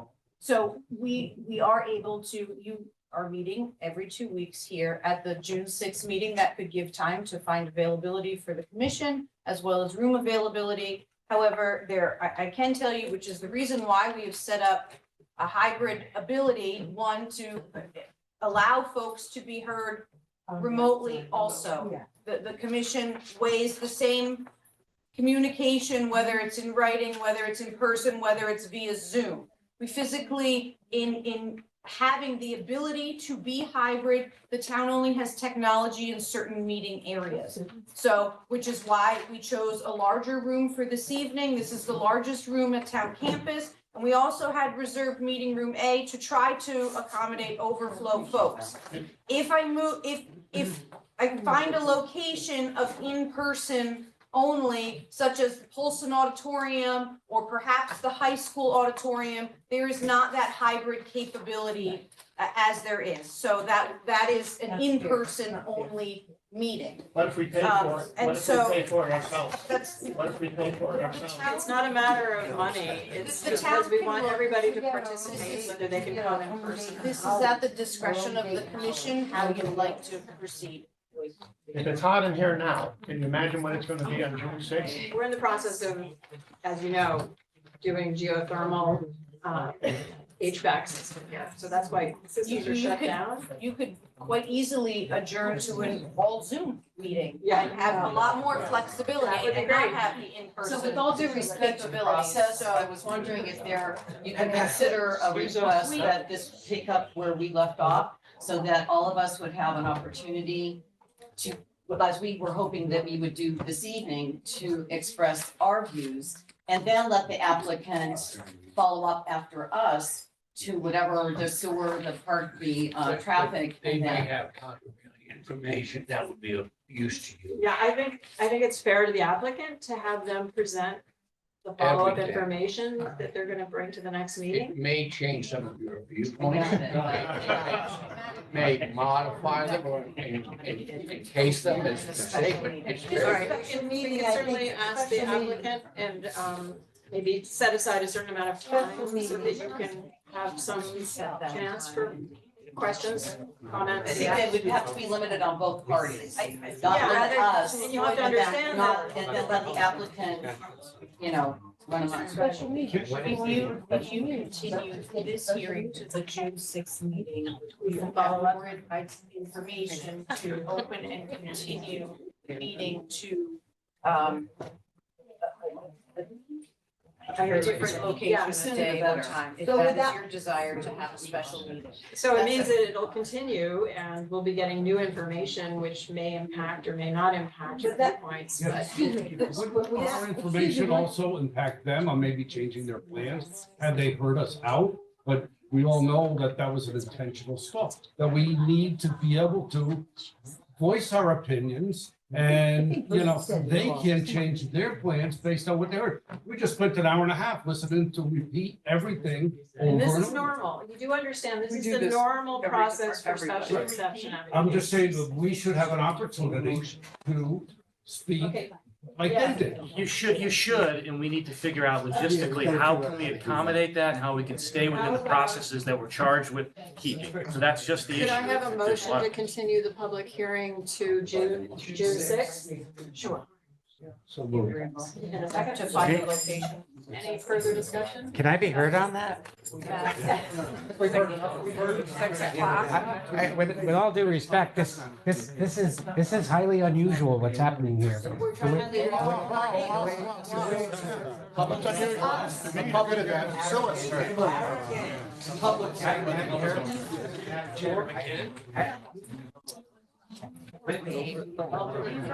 In respect, just the applicant's application, we're entitled to present our application. You And it will be- Stop, please, let him finish. Not helping. You guys gonna adjourn or no? Yes or no? Yeah, we're trying to. We still have more business. We have some more business. No, it's okay. Chris, we have to work out logistics of place and time. I understand that. And I made a request earlier in the meeting to continue to June 20th so I can continue to present information. I yielded the presentation at the commission's request to allow people to be heard, frankly, out of order. And much of what was covered, there was more that I would want to cover, which might have had significant impact. Right. So the going out of order is fine. I'm not trying to waste more people's time. But I have to present the application and create a record, and I need to be given the opportunity to do that. And what's occurred here tonight is interfering with that.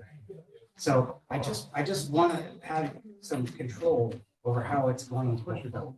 That's Will you be able to join us at the June 6th meeting? I don't believe my clients will be in town on June. I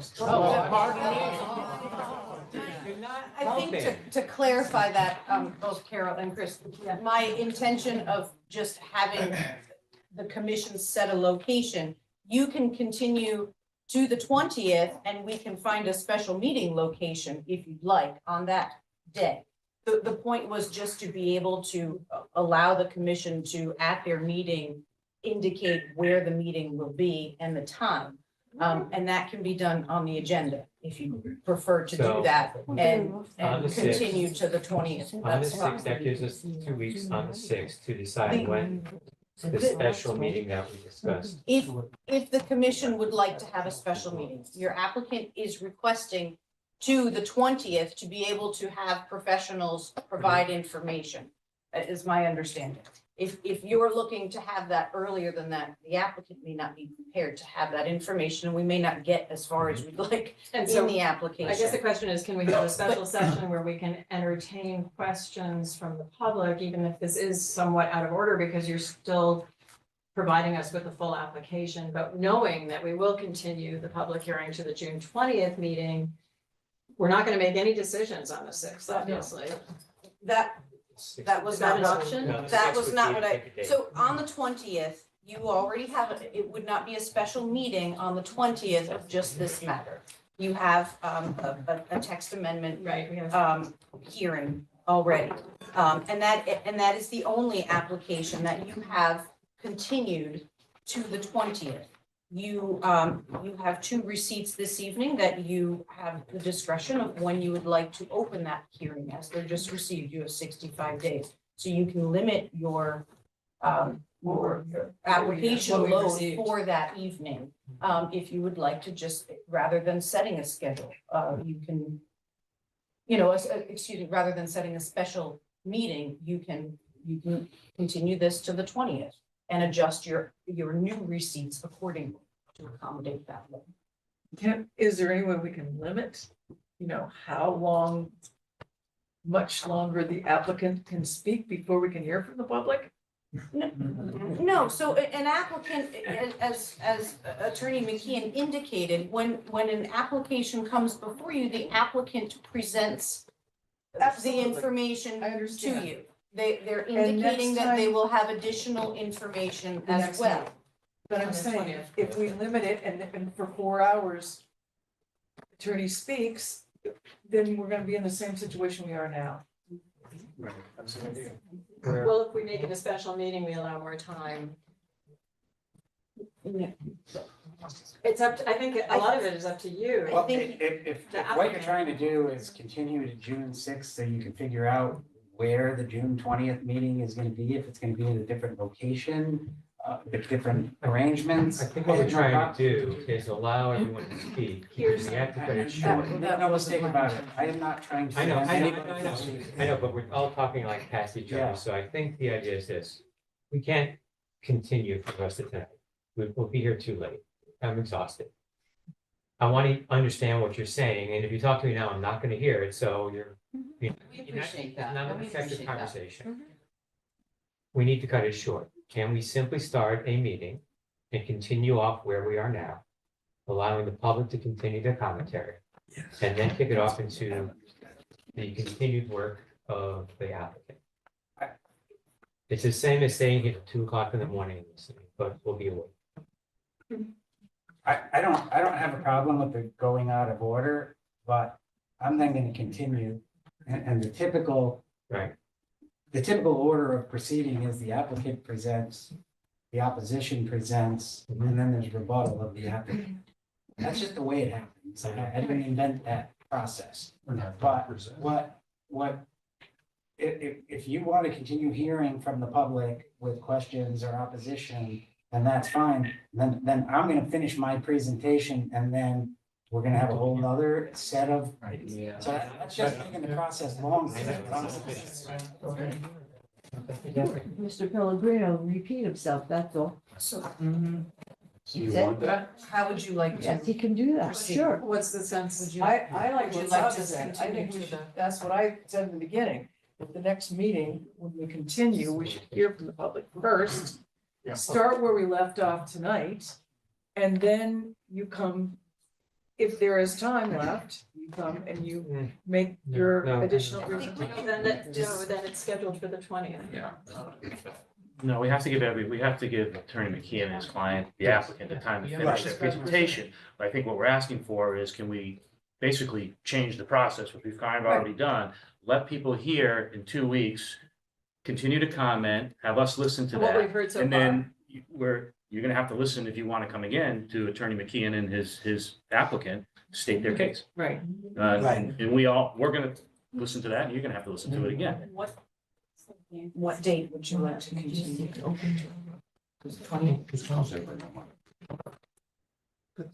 I think we're still think trying to it's figure out if we can Or the have it on the 6th. 6th to get public input. No, my question though is this, we just heard a very good presentation from their attorney. I think it represents most of what their concerns are. I'm not sure we'll get greater New color about it, information. but I'm not sure we can get a great deal of additional information.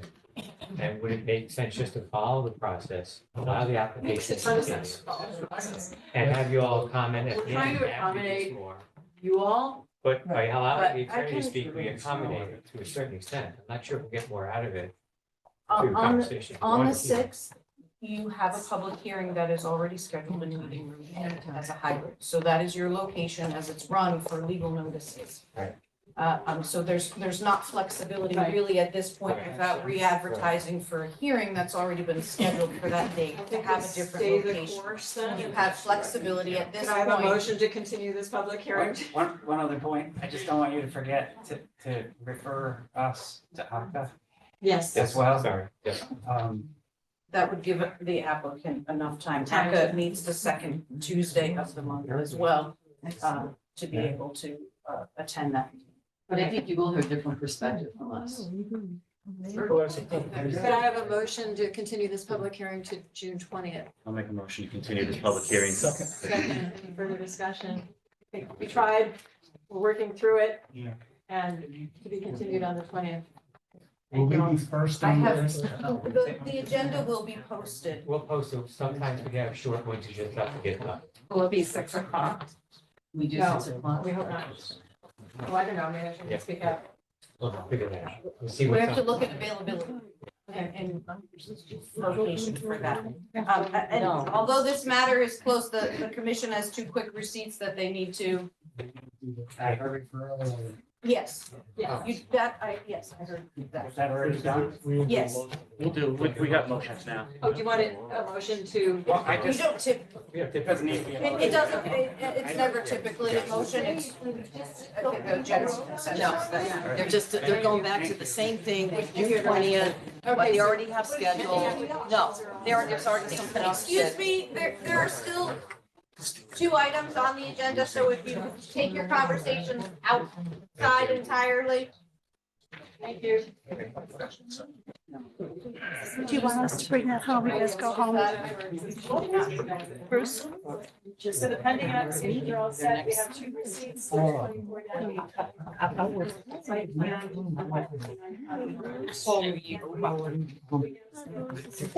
Oh, my goodness. Don't worry. When he said whether you like your. Stations outside. We're still meeting here. We have to finish our meeting. We gotta go outside. Arrest us. Thank you. This is a coastal site plan application. It's received today. It has been referred to DEEP, but typically DEEP asks for a 35-day referral period. You have 65 days to review an application, so there isn't, I'm sure, although the applicant would like to, this is a site plan, a coastal site plan and site plan modification. Because for their PDD amendment or change, we asked for the previous one for 251 bucks. Oh, you're on. You're on. Oh, sorry. I'm sorry, you're going through pending applications? Yeah, I was. Carol, I'm sorry. I was. Yes. Because I'm concerned about the 2, the Department of Transportation pushback to see if they can have any information. If this is scheduled for June 6th, not be scheduled for June sixth Both as well. The Green Hill Place? Yeah. 251 Boston Post Road. That was continued to, right, the site plan, you may end up tabling that site plan if you don't have, it really depends on what information the applicant comes back with. Yeah. If it comes back with something that could be problematic for a master plan, then they may ask to And so it would be table a that. public hearing again, right? Right, the public hearing was continued. So as of now, you have a continued public hearing for the 251 Boston Post Road at your next month. And But on the sixth or on the 20th? on the 6th, Okay, nice. and you have a zone boundary amendment for 27 Green Hill Place. Yep. And 43 Boston Post Road. So those are the two public hearings that are Okay. scheduled for 2 weeks from now. Okay. Okay. But that's not June. Okay, so could I have a motion to table 24-18 plus a coastal site plan for 159 Cottage Road to June 20th? I provide a motion. Second? Further discussion? I thought we were gonna try not to have anything but this issue. Well, I'm On confused June too because I'm 20th. having trouble with all these moving parts. So there's already one application that's gone, that Right. you've already scheduled for June 20th. Right, I see Which it. is the text amendment, Yeah, okay? for Kelly and the Kingsley. Yeah. Yes, yep. Oh, God. And then, so you have the petition for text amendment and you have the Opening Hill Road public hearing. You can,